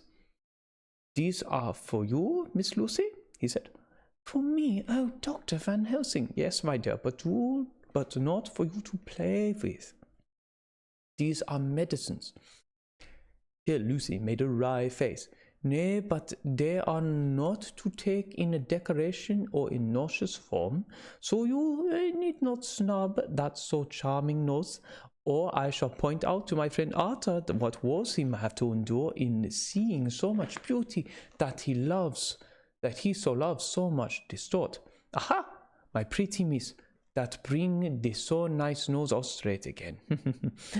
This is medicinal, but you do not know how. I put him in your window, I make pretty wreath and hang him round your neck so that you sleep well. Oh yes, they, like the lotus flower, make your trouble forgotten. It smells so like the waters of Lethe and of that fountain of youth that the conquistadors sought for in the Floridas, and find him all too late. I almost went Spanish there. I'm gonna be careful. Whilst he was speaking, Lucy had been examining the flowers and smelling them. Now she threw them down, saying with half laughter and half laughter and half disgust, Professor, I believe you are only putting up a joke on me. Why, these flowers are only common garlic. To my surprise, Van Helsing rose up and said with all his sternness, his iron jaw set up and his bushy eyebrows meeting, "No trifling with me. I never jest. There is grim purpose in all I do, and I warn you that you do not thwart me. Thwart me. Take care, for the sake of others, if not for your own." Then, seeing poor Lucy scared, as she might well be, he went on more gently, "Oh, little miss, my dear, do not fear me. I only do for your good, but there is much virtue to you in those so common flower. See, I placed them myself in your room. I make myself the wreath that you are to wear, but hush, no telling to others that make so inquisitive questions. We must obey, and silence is a part of obedience, and obedience is to bring you strong and well into loving arms that wait for you. Now sit still a while. Come with me, friend John, and you shall help me deck the room with my garlic, which is all the way from Haarlem, where my friend Vanderpool raised herb in his glass houses all the year. I had to telegraph yesterday, or they would not have been here." We went into the room, taking the flowers with us. The professor's actions were certainly odd, and not to be found in any pharmacopoeia that I ever heard of. First he fastened up the windows and latched them securely. Next, taking a handful of the flowers, rubbed them all over the sausage, as though to ensure that every whiff of air that might get in would be laden with the garlic smell. Then, with the wisp, he rubbed all over the jamb of the door, above, below, and at each side, and round the fireplace in the same way. It all seemed grotesque to me, and presently I said, "Well, Professor, I know you always have a reason for what you do, but this certainly puzzles me. It is well we have no skeptic here, or he would say that you were working some spell to keep out an evil spirit." "Perhaps I am," he answered quietly, as he began to make the wreath which I almost went back. "Perhaps I am," he answered quickly, as he began to make the wreath which Lucy was to wear around her neck. When we then waited whilst Lucy made her toilet for the night, and when she was in bed, he came and himself fixed the wreath of garlic around her neck. The last. It's always this dialect, specifically Seward and like ass sounds. The last. There it is. The last words he said to her were, "Take care you do not disturb it, and even if the room feel close, do not tonight open the window or the door." "I promise," said Lucy. "And thank you both 1,000 times for all your kindness to me. What have I done to be blessed with such friends?" As we left the house in my fly, which was waiting, Van Helsing said, "Tonight I can sleep in peace, and sleep I want. 2 nights of travel march ready, reading in the day between, and much anxiety on the day to follow, and a night to sit up without to wink. Tomorrow in the morning early you call for me, and we come together to see our pretty miss, so much more strong for my spell, which I have worked. He seemed so confident that I, remembering my own confidence 2 nights before, and with the baneful result, felt awe and vague terror. It must have been my weakness that made me hesitate to tell it to my friend, but I felt it all the more, like unshed tears. And that's the end of chapter 10. And we're going to take a quick little break, probably a few minutes. I just need to take a break for myself, refresh my drink, sit back, relax, rest my jaw a little bit, and we'll be back. We'll be back soon. We'll give it around, let's say 5 minutes. How about that? Alrighty.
All right, we're back.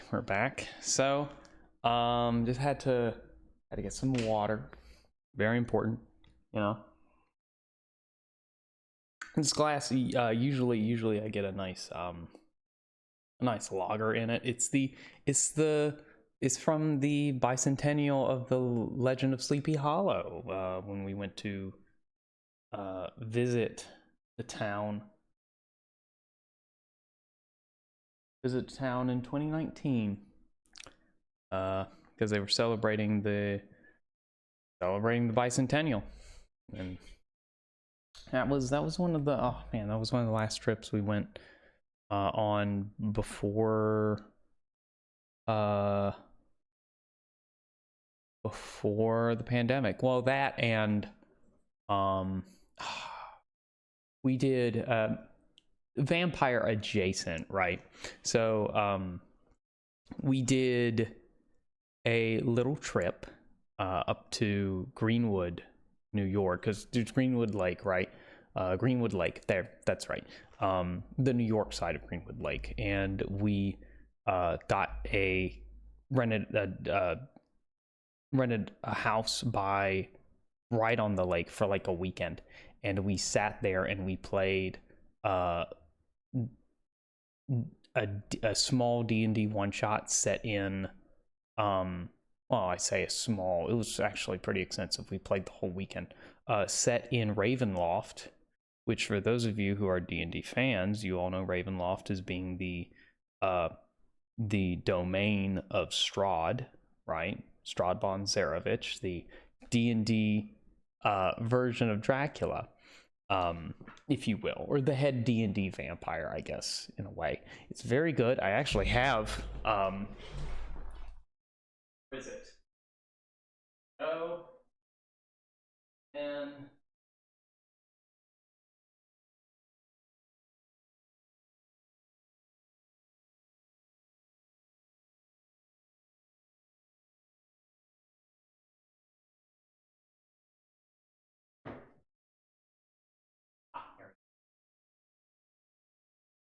so, two of my favorite books for doing horror in D&D, and I actually might do one set in Ravenloft, Curse of Strahd. So this is the book from 5th edition, right?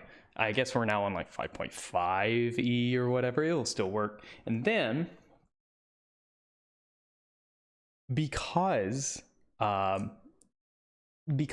of Strahd was so heavily inspired by Dracula, of course, for rights reasons, they had to change names and things like that. You have a whole settings guide, Van Richten's guide to Ravenloft. And Van Richten is, of course, analogous to Van Helsing. And so, small tangent, my apologies.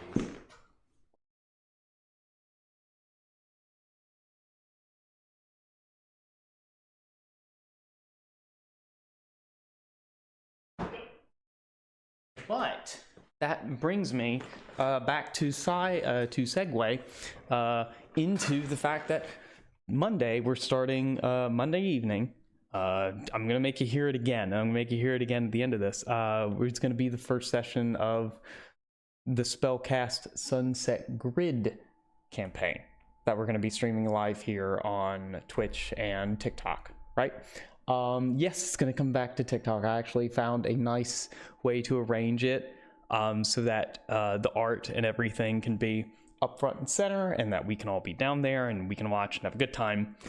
And so, yeah, it's exciting. But anyway, that's going to be next Monday and every Monday from 7 p.m. to 10 p.m. Eastern Standard Time. We're still going to continue this every Wednesday. The only week that I'm not going to be able to stream, well, actually, there's two. There's 2 weekends that I'm not going to be able to stream, not weekends, weeks I'm not going to be able to stream.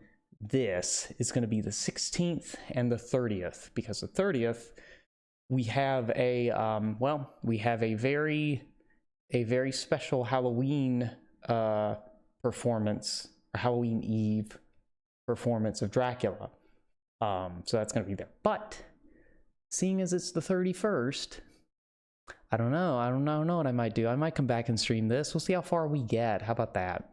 Anywho, but I digress. Where did we leave off? Oh, right. We left off in chapter 11. That's where we were going to begin. Which, we're making good time. We're actually making better time than we have been. Well, that was like 20-something pages, 20 pages. We get to just trying to see where we might be able to end. Because I always like to make sure that we end on a chapter. Okay. We might can get through chapter 11 and 12 tonight, and then we'll continue on to chapter 13. And take note, I feel myself at full liberty to drop Dr. Seward's current voice, maybe. It just depends on how hard it is for me to keep up and how grating it is on you guys and on me, because it is just what it is. I might just go back to a standard English, like my voice RP, although I reserve that for Harker because I am playing Harker in Dracula at the Ritz from October 18th to November 3rd in Oakland, New Jersey. Get your tickets at ritztheaterco.org.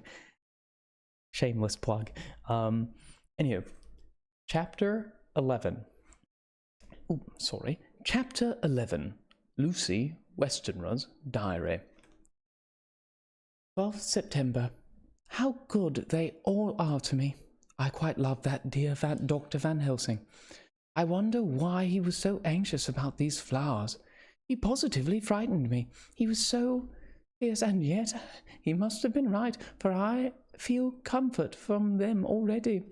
Somehow I do not dread being alone tonight, and I can go to sleep without fear. I shall not mind any flapping outside the window. Oh, the terrible struggle that I have had against sleep so often of late. The pain of sleeplessness, or the pain of the fear of sleep, which such unknown horrors as it has for me.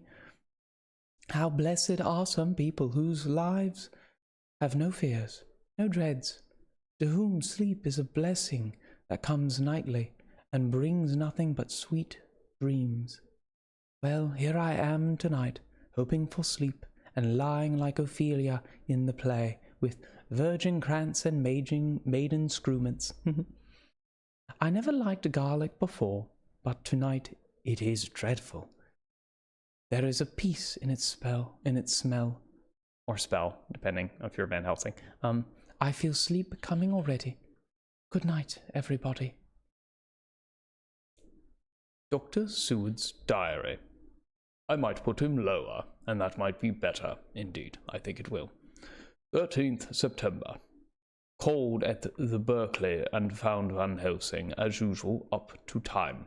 The carriage ordered from the hotel was waiting. The professor took his bag, which he always brings with him now. Let all be put down exactly. Van Helsing and I arrived at Hillingham at 8 o'clock. It was a lovely morning. The bright sunshine and all the fresh feeling of early autumn seemed like the completion of nature's annual work. The leaves were turning to all kinds of beautiful colours, but had not yet begun to drop from the trees. When we entered, we met Miss Westenra coming out of the morning room. She is always an early riser. She greeted us warmly and said, "You will be glad to know that Lucy is better." Oh, wait, who did that? Who came? Oh, the mother, right. "You will be glad to know that Lucy is better. The dear child is still asleep. I looked into her room and saw her, but did not go in, lest I should disturb her." The professor smiled and looked quite jubilant. He rubbed his hands together and said, "Aha! I thought I had diagnosed the case. My treatment is working." To which she answered, "You must not take all the credit to yourself, Doctor. Lucy's state this morning is due in part to me." "How do you mean, ma'am?" asked the professor. "Well, I was anxious about the dear child in the night, so went into her room. She was sleeping soundly, so soundly that even my coming did not wake her, but the room was awfully stuffy. There were lots of those horrible, strong-smelling flowers about everywhere, and she had actually a bunch of of them around her neck. I feared that their heavy odour would be too much for the dear child in her weak state, so I took them all away and opened a bit of the window to let in a little fresh air. You will be pleased with me, I am sure. She moved off into her boudoir, where she usually breakfasted early, and as she had spoken, I watched the professor's face and saw it turn ashen grey. He had been able to retain his self-command whilst the poor lady was present, for he knew her state and how mischievous a shock would be.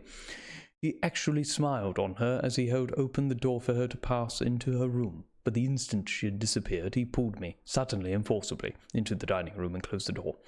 Then, for the first time in my life, I saw Van Helsing break down. He raised his hands over his head in a sort of mute despair, and then beat his palms together in a helpless way. Finally, he sat down on a chair, and putting his hands before his face, began to sob, with loud, dry sobs that seemed to come from the very racking of his heart. Then he raised his arms again, as though appealing to the whole universe. "God! God! God!" he said. "What have we done? What has this poor thing done, that we are sore beset? Is there fate amongst us still, sent down from the pagan world of old, that such things must be, and in such way? This poor mother, all unknowing and all for the best, as she think, does such thing as lose her daughter, body and soul, and we must not tell her, we must not even warn her, or she die, and then both die. Oh, how we are beset, how are all the powers of the devils against us." Suddenly he jumped to his feet. "Come," he said, "come, we must see and act, devils or no devils, or all the devils at once, it matters not. We fight him all the same." He went to the hall door for his bag, and together we went up to Lucy's room. Once again I drew up the blind, whilst Van Helsing went towards the bed. This time he did not start, as he looked on the poor face with the same awful waxen pallor as before. He wore a look of stern sadness and infinite pity. "As I expected," he murmured, with that hissing inspiration of his which meant so much. Without a word, he went and locked the door, and began to set out on the little table the instruments for yet another operation of transfusion of blood. I had long ago recognized the necessity, and begun to take off my coat, but he stopped me with a warning hand. "No," he said. "Today you must operate. I shall provide. You are weakened already." As he spoke, he took off his coat and rolled up his shirt sleeve. Again the operation, again the narcotic, again some return of colour to the ashy cheeks, and the regular breathing of healthy sleep. This time I watched whilst Van Helsing recruited himself and rested. Presently he took an opportunity of telling Miss Westenra that she must not remove anything from Lucy's room without consulting him, that the flowers were of medicinal value, and that the breathing of their odour was a part of the system of cure. Then he took over the care of the case himself, saying that he would watch this night and the next, and would send word to me when to come. After another hour, Lucy waked from her sleep, fresh and bright, and seemingly not much the worse for her terrible ordeal. What does it all mean? I am beginning to wonder if my long habit of life amongst the insane is beginning to tell upon my own brain. Lucy Westenra's Diary, 17th September. 4 days and nights of peace. I'm getting so strong again that I hardly know myself. It is as if I had passed through some long nightmare, and had just awakened to see the beautiful sunshine and feel the fresh air of the morning around me. I have a dim half-remembrance of long anxious times of waiting and fearing, darkness in which there was not even the pain of hope to make present distress more poignant, and then long spells of oblivion, and the rising back to life as a diver coming up through a great press of water. Since, however, Dr. Van Helsing has been with me, all this bad dreaming seems to have passed away. The noises that used to frighten me out of my wits, the flapping against the windows, the distant voices which seemed so close to me, the harsh sounds that came from I know not where, and commanded me to do I know not what, have all ceased. I go to bed now without any fear of sleep. I do not even try to keep awake. I have grown quite fond of the garlic, and a box arrives for me every day from Haarlem. Tonight, Dr. Van Helsing is going away, as he has to be for a day in Amsterdam, but I need not be watched. I am well enough to be left alone. Thank God for mother's sake, and dear Arthur's, and for all our friends who have been so kind. I shall not even feel the change, for last night Dr. Van Helsing slept in his chair a lot of the time. I found him asleep twice when I woke, but I did not fear to go to sleep again, although the boughs or bats or something flapped almost angrily against the window panes.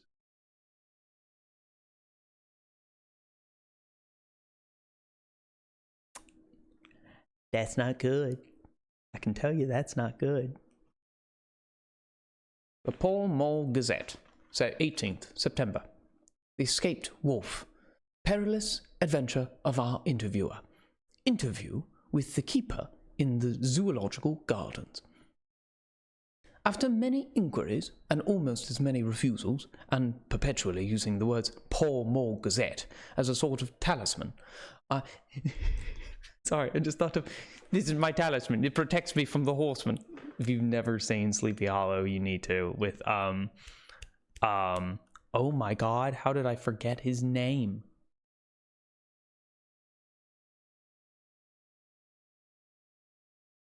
You ever just, it's on the tip of your tongue, and it just escapes? Oh my God, I'm so embarrassed. Jack Sparrow in Pirates of the Caribbean. I almost forgot the name of the movie. Come on, Johnny Depp. I'm so stupid. I didn't even have to read the name, and I had the face in my head. It just happens. It just happens sometimes. You just lose a name. Anywho, back to where I was.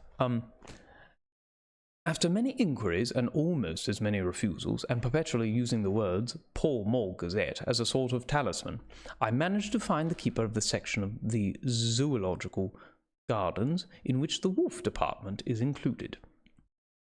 Thomas Builder lives in one of the cottages in the enclosure behind the Elephant House, and was just sitting down to his tea when I found him. Thomas and his wife are hospitable folk, elderly and without children, and if the specimen I enjoyed of their hospitality be of the average kind, their lives must be pretty comfortable. The keeper would not enter on what he called business until the supper was over, and we were all satisfied. Then, when the table was cleared, he had lit his pipe, he said, "Now, sir, you can go on and ask me what you want. You excuse me refusing to talk about other professional subjects after meals. I gives the wolves and the jackals and the hyenas in all our section their tea afore I begins to ask them questions." "How do you mean, ask them questions?" I queried, wishful to get him into a talkative humour.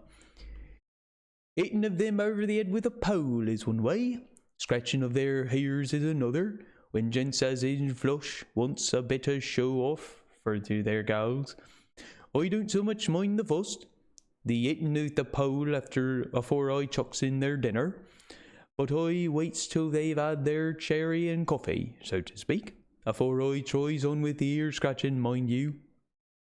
He added philosophically, "There's a deal of the same nature in us as in them there animals. Here's you a-comin' and arskin' of me questions about my business, and I that grumpy like that only for your bloomin' half quid. I'd a seen you blowed fust a blue phosphor-eyed dancer. Not even when you asked me sarcastic like if I'd like to ask you, the superintendent, if you might ask me questions. Without offence, did I tell you to go to hell? You did. Ah, when you said you'd report me for using obscene language, that was hitting me over the head. But the Earth Quid made that all right. I weren't a-going to fight, so I waited for the food, and did with my owl as the wolves and lions and tigers does. But lor love ye art, now that the old woman has stuck a chunk of her tea cake in me, and rinsed me out with her bloomin' old teapot, and I've let up, you may scratch my ears for all you're worth, and won't get even a growl out of me. Drive along with your questions. I know what you're a-comin' art. Not our escaped wolf. Exactly. I want you to give me your view of it. Just tell me how it happened, and when I know the facts, I'll get you to say what you consider was the cause of it, and how you think the whole affair will end. All right, Governor. This here is about the old story. That 'ere wolf, what we called Berserker, was one of 3 grey ones that come from Norway to Yamraks, which we bought off him 4 year ago. He was a nice, well-behaved wolf that never gave no trouble to talk of. I'm more surprised at him for wanting to get out nor any other animal in the place. But there, you can't trust wolves no more nor women. Don't you mind him, sir? Broke in Miss Tom, with a cheery laugh. He's got minding the animals so long that blessed if he ain't like a old wolf himself. But there ain't no harm in him. Well, sir, it was about 2 hours after feeding yesterday when I first hear any disturbance. I was making up a litter in the monkey house for a young puma which was ill. But when I heard the yelping and howling, I came way straight. There was Berserker a-tearing like a mad thing at the bars as if he wanted to get out. There wasn't much people about that day, and close at hand was only one man, a tall thin chap, with hook nose and a pointed beard, with a few white hairs running through it. He had a hard, cold look and red eyes, and I took a sort of mislike to him, for it seemed as if it was him as they was irritated at. He had white kid gloves on his hands, and he pointed out the animals to me and says, "Keeper, these wolves seem upset at something." "Maybe it's you," says I, for I did not like the airs as he gave himself. He didn't get angry, as I hoped he would, but he smiled a kind of insolent smile with a mouthful of white sharp teeth. "Oh, no, they wouldn't like me," he says. "Oh, yes, they would," says I, imitating of him. "Oh, yes, they would," says I, imitating of him. "They always like a bone or two to clean their teeth on about tea time, which you is a bagful." Well, it was an odd thing, but when the animals see us talking, they lay down, and when I went over to Berserker, he let me stroke his ears same as ever. That there man came over, and blessed but if he didn't put in his hand and stroke the old wolf's ears too. "Take care," says I. "Berserker's quick." "Never mind," he says. "I'm used to them." "But are you in business yourself?" I says, taking off my hat. "For a man what trades in wolves and cetera. Oh, I see what he's doing. For a man what trades in wolves and cetera is a good friend to keepers." "No," says he. "Not exactly in the business, but I have made pets of several." And with that he lifts his hat as polite as a lord and walks away. Old Berserker kept a looking arter him till he was out of sight, and then went and lay down in a corner, and wouldn't come out the whole evening. Well, last night, so soon as the moon was up, the wolves here all began a-howling. There wasn't nothing for them to howl at. There weren't no one near, except someone that was evidently a-calling a dog. somewheres out back of the gardens in the park road. Once or twice I went out to see that all was right, and it was, and then the howling stopped. Just before 12 o'clock, I just took a look round afore turning in, and bust me, when I come opposite old Berserker's cage, I see the rails broken and twisted about and the cage empty, and that's all I know for certain. Did anyone else see anything? One of our gardeners was a coming home about that time from Harmony, and when he sees a big grey dog coming out through the garden edges. At least so he says, but I don't give much for it myself, for if he did, he never said a word about it to his missus when he got home. And it was only after the escape of the wolf was made known, and we had been up all night a-hunting of the park for Berserker, that he remembered seeing anything. My own belief was that the harmony had got into his head. Now, Mr. Builder, can you account in any way for the escape of the wolf? Well, sir, he said, with a suspicious sort of modesty. I think I can, but I don't know as how you'd be satisfied with the theory. Certainly I shall. If a man like you, who knows the animals from experience, can't, that's it.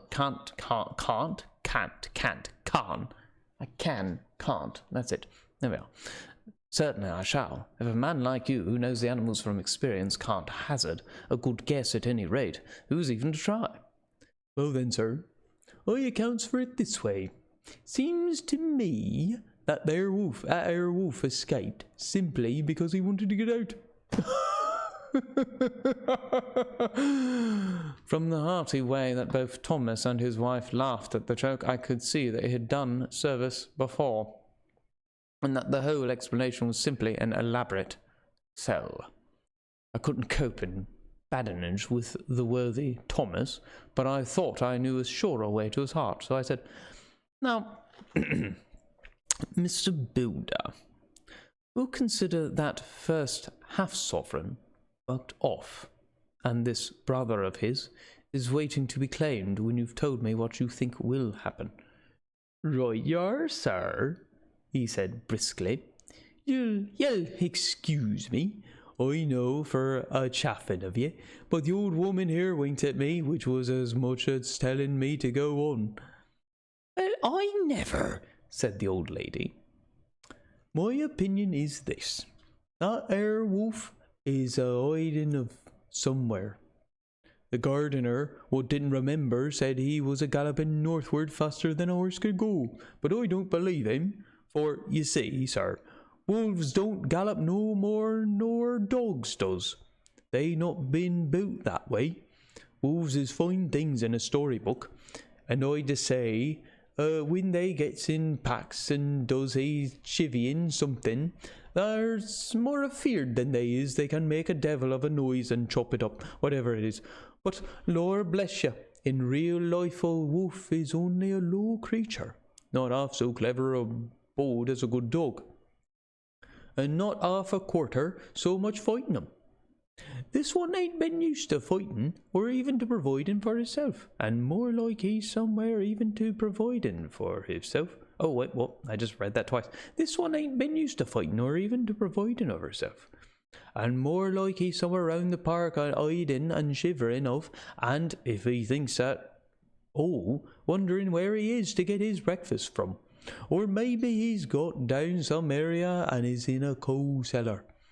My eye won't some cook get a rum start when he sees his green eyes a shining at her out of the dark. If he can't get food, he's bound to look for it, and mayhap if he chance to light on a butcher's shop in time.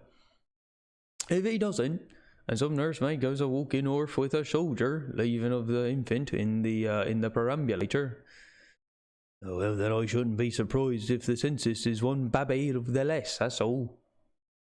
I was handing him the half-sovereign when something came bobbing up against the window, and Mr. Builder's face doubled in its natural length with surprise. "God bless me, that ain't old Berserker come back himself."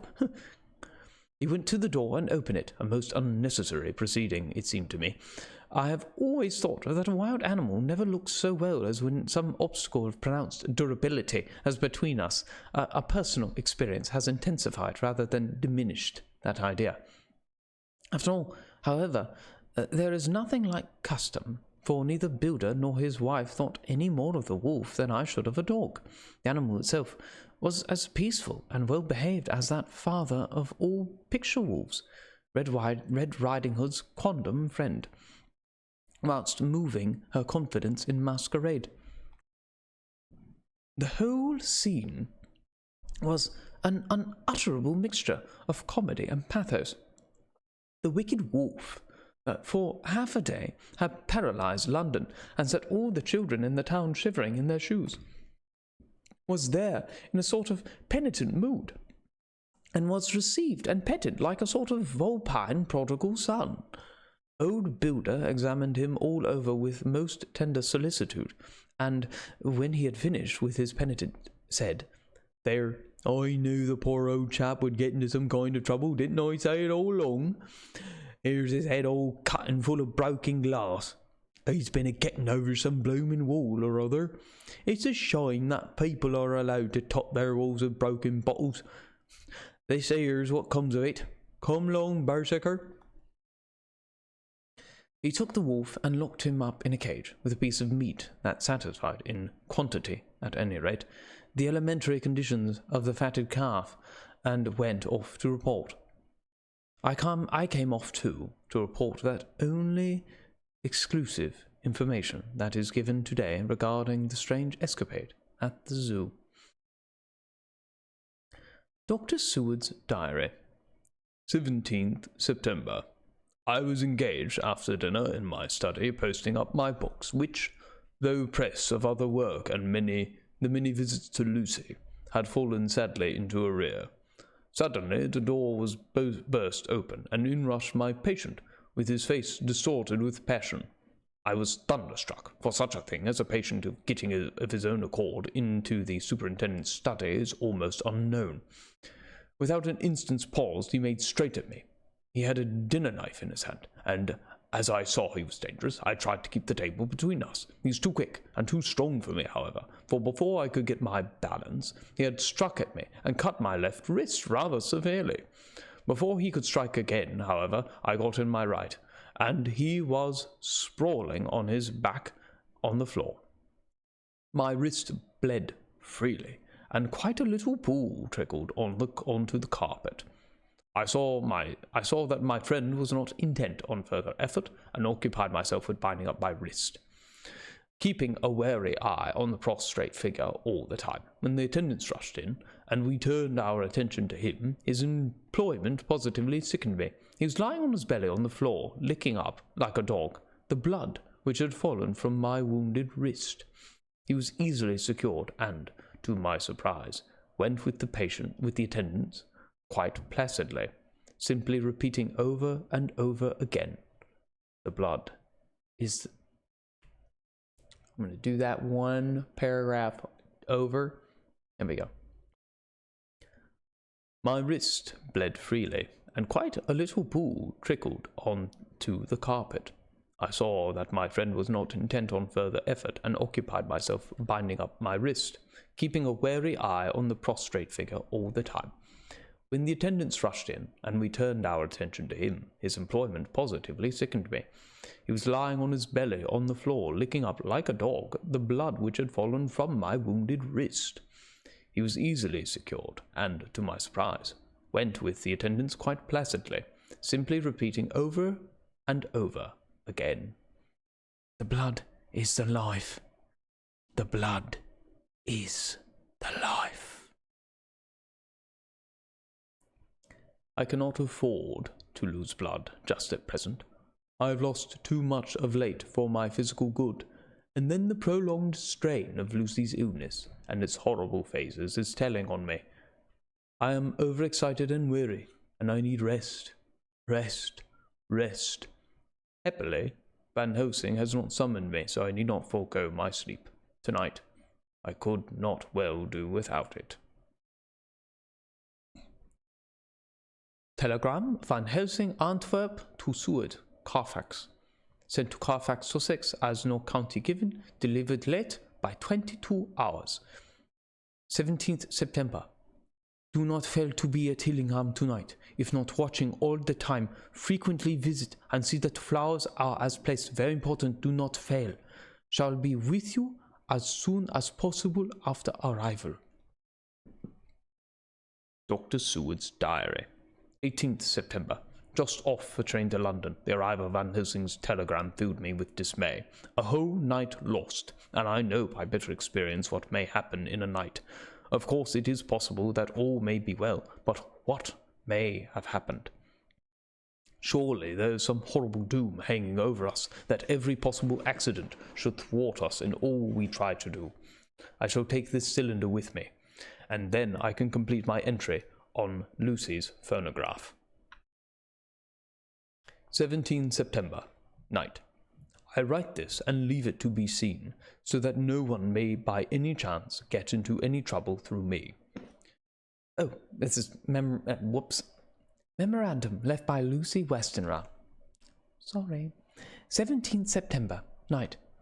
I write this and leave it to be seen, so that no one may by any chance get into any trouble through me. This is an exact record of what took place tonight. I feel I am dying of weakness, and have barely strength to write, but it must be done if I die in the doing. I went to bed as usual, taking care that the flowers were placed as Dr. Van Helsing directed, and soon fell asleep. I was waked by the flapping at the window, which had begun after that sleepwalking on the cliff at Whitby, when Mina saved me, and which now I know so well. I was not afraid, but I did wish that Dr. Seward was in the next room, as Dr. Van Helsing said he would be, so that I might have called him. I tried to go to sleep, but could not. Then there came to me the old fear of sleep, and I determined to keep awake. Perversely, sleep would try to come, then when I did not want it. So, as I feared to be alone, I opened my door and called out, "Is there anybody there?" There was no answer. I was afraid to wake Mother, and so closed my door again. Then outside in the shrubbery, I heard a sort of howl, like a dog's, but more fierce and deeper. I went to the window and looked out, but could see nothing except a big bat, which had evidently been buffeting its wings against the window. So I went back to bed again, but determined not to go to sleep. Presently the door opened, and Mother looked in, seeing by my moving that I was not asleep, came in and sat by me. She said to me even more sweetly and softly than her wont, "I was uneasy about you, darling, and came in to see that you were all right." I feared she might catch cold sitting there, and asked her to come in and sleep with me. So she came into bed and lay down beside me. She did not take off her dressing gown, for she said she would only stay a while and then go back to her own bed. As she lay there in my arms and I in hers, the flapping and buffeting came to the window again. She was startled and a little frightened, and cried out, "What was that?" I tried to pacify her, and at last succeeded, and she lay quiet. But I could hear her poor dear heart still beating terribly, and after a while there was a low howl again in the shrubbery, and shortly after there was a crash at the window, and a lot of broken glass was hurled on the floor. The window blind blew back with the wind that rushed in, and in the aperture of the broken panes there was the head of a great, gaunt, grey wolf. Mother cried out in fright, and struggled up into a sitting posture, and clutched wildly at anything that would help her. Amongst other things, she clutched the wreath of flowers that Dr. Van Helsing insisted on my wearing around my neck, and tore it away from me.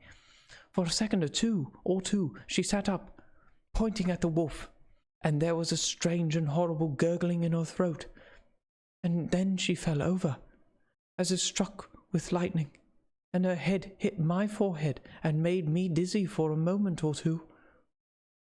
The room and all round seemed to spin round. I kept my eyes fixed on the window, but the wolf drew back his head, and a whole myriad of little specks seemed to come blowing in through the broken window, and wheeling and circling around, like the pillar of dust that travelers described when there is a simoom in the desert. I tried to stir, but there was some spell upon me, and dear mother's poor body, which seemed to grow cold already, for her dear heart had ceased to beat, weighed me down, and I remembered no more for a while. The time did not seem long, but very, very awful, till I recovered consciousness again. Somewhere near, passing bell was tolling. The dogs all round the neighbourhood were howling, and in our shrubbery, seemingly just outside, a nightingale was singing. I was dazed and stupid with pain and terror and weakness, but the sound of the nightingale seemed like the voice of my head.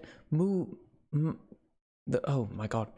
I was dazed and stupid with pain and terror and weakness, but the sound of the nightingale seemed like the voice of my dead mother come back to comfort me. The sounds seemed to have awakened the maids too, for I could hear their bare feet pattering outside my door. I called to them, and they came in, and when they saw what had happened, and what it was that lay over me on the bed, they screamed out. The wind rushed in through the broken window, and the door slammed to. They lifted off the body of my dear mother and laid her, covered up with a sheet, on the bed after I got up. They were all so frightened and nervous that I directed them to go to the dining room and have each a glass of wine. The door flew open for an instant, closed again.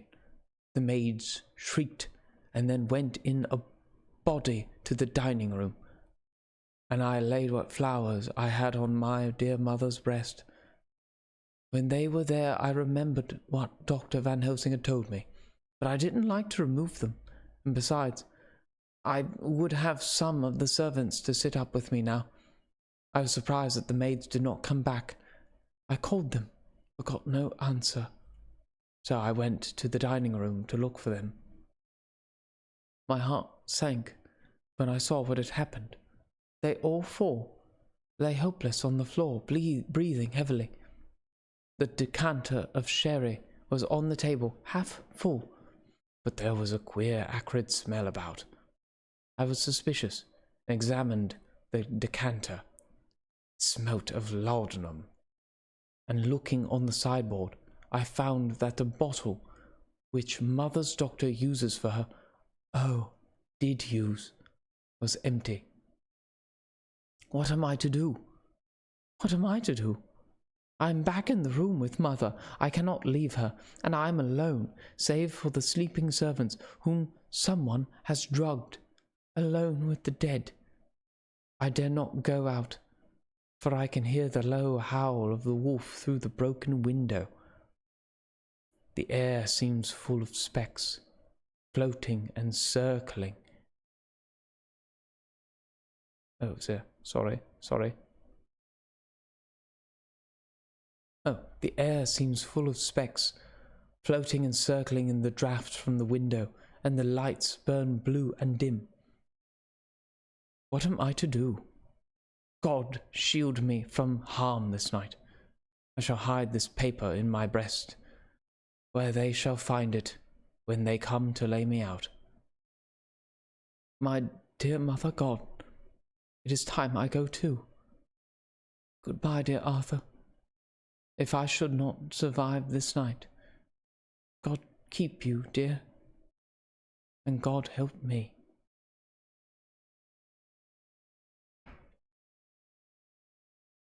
That's the end of chapter 11. I'm going to check on my stream real quick. Making sure. Some reason, seems like my stream has dropped. And I don't know why. It's very awkward. All of a sudden it got really choppy. I'm gonna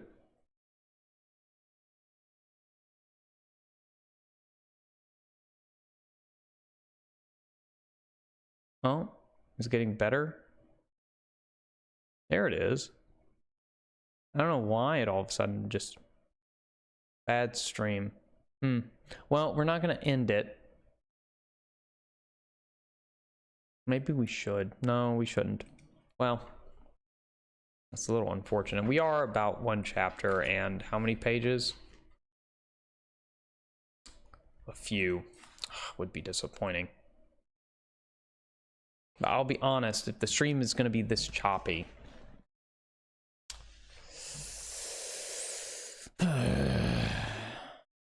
Yep. And there it just quit. Or paused on me. Okay. So yeah, I'm going to take that as a sign that something might be a little bit weird. We're going to come back. We're going to come back at the very least. Now I know TikTok, the stream is going pretty well, or supposedly is going pretty well, because everything is uploading pretty nicely. But for Twitch, nope, hold on. Sorry. That was a misclick. Don't mind that. Don't mind that. TikTok, it's just not for TikTok. For Twitch, it's just not going well, and I don't know why. Sad. It was going so nicely for a little bit, but I'll be honest, it's getting a little late. I'm getting a little tired. My voice is a little tired out. 2.5 hours is pretty fine. I know I usually do go 3 with these, but we did reach the end of a chapter, so take that what you will. Anywho, we're gonna move on. Thank you so much all for joining, for watching, for listening, and for sharing and commenting and everything else. Remember, real quick, before we go, it seems to be getting a little bit better, but I'm going to take this as a sign and not push it. Remember, I'm going to be in a production of Dracula from October 18th to November the 3rd at the Ritz Theater in Oakland, New Jersey. And I'm also going to be doing, I'll be playing Harker, as it is. And I'm also going to be doing a D&D stream every Monday from 7 p.m. to 10 p.m. Eastern Time. And so, yeah. Oh, thank you so much, Erica. I'm glad you enjoyed it. Thank you so much for coming and watching. I'm sorry we ended a little early today, but I've got to figure out why Twitch is why OBS specifically is sending half the kilobytes it should be sending to Twitch. I don't get it. We'll figure it out. Oh, it's okay. No worries about being late. It's all good. All good. I appreciate you being here. And if you're late, don't worry and you miss some of it. I will be posting all of these, as I do all of them, in whole to YouTube on my YouTube channel. You can find those links in my link tree, I believe, to the reading series there. And yeah, watch it or listen to it at your own leisure, at your own pace. Catch up. Again, I'm gonna let everyone know, I do stop, pause, and frequently make mistakes. This is not an attempt at an audiobook. This is just an attempt at a dramatic reading, live as it is. Although I might,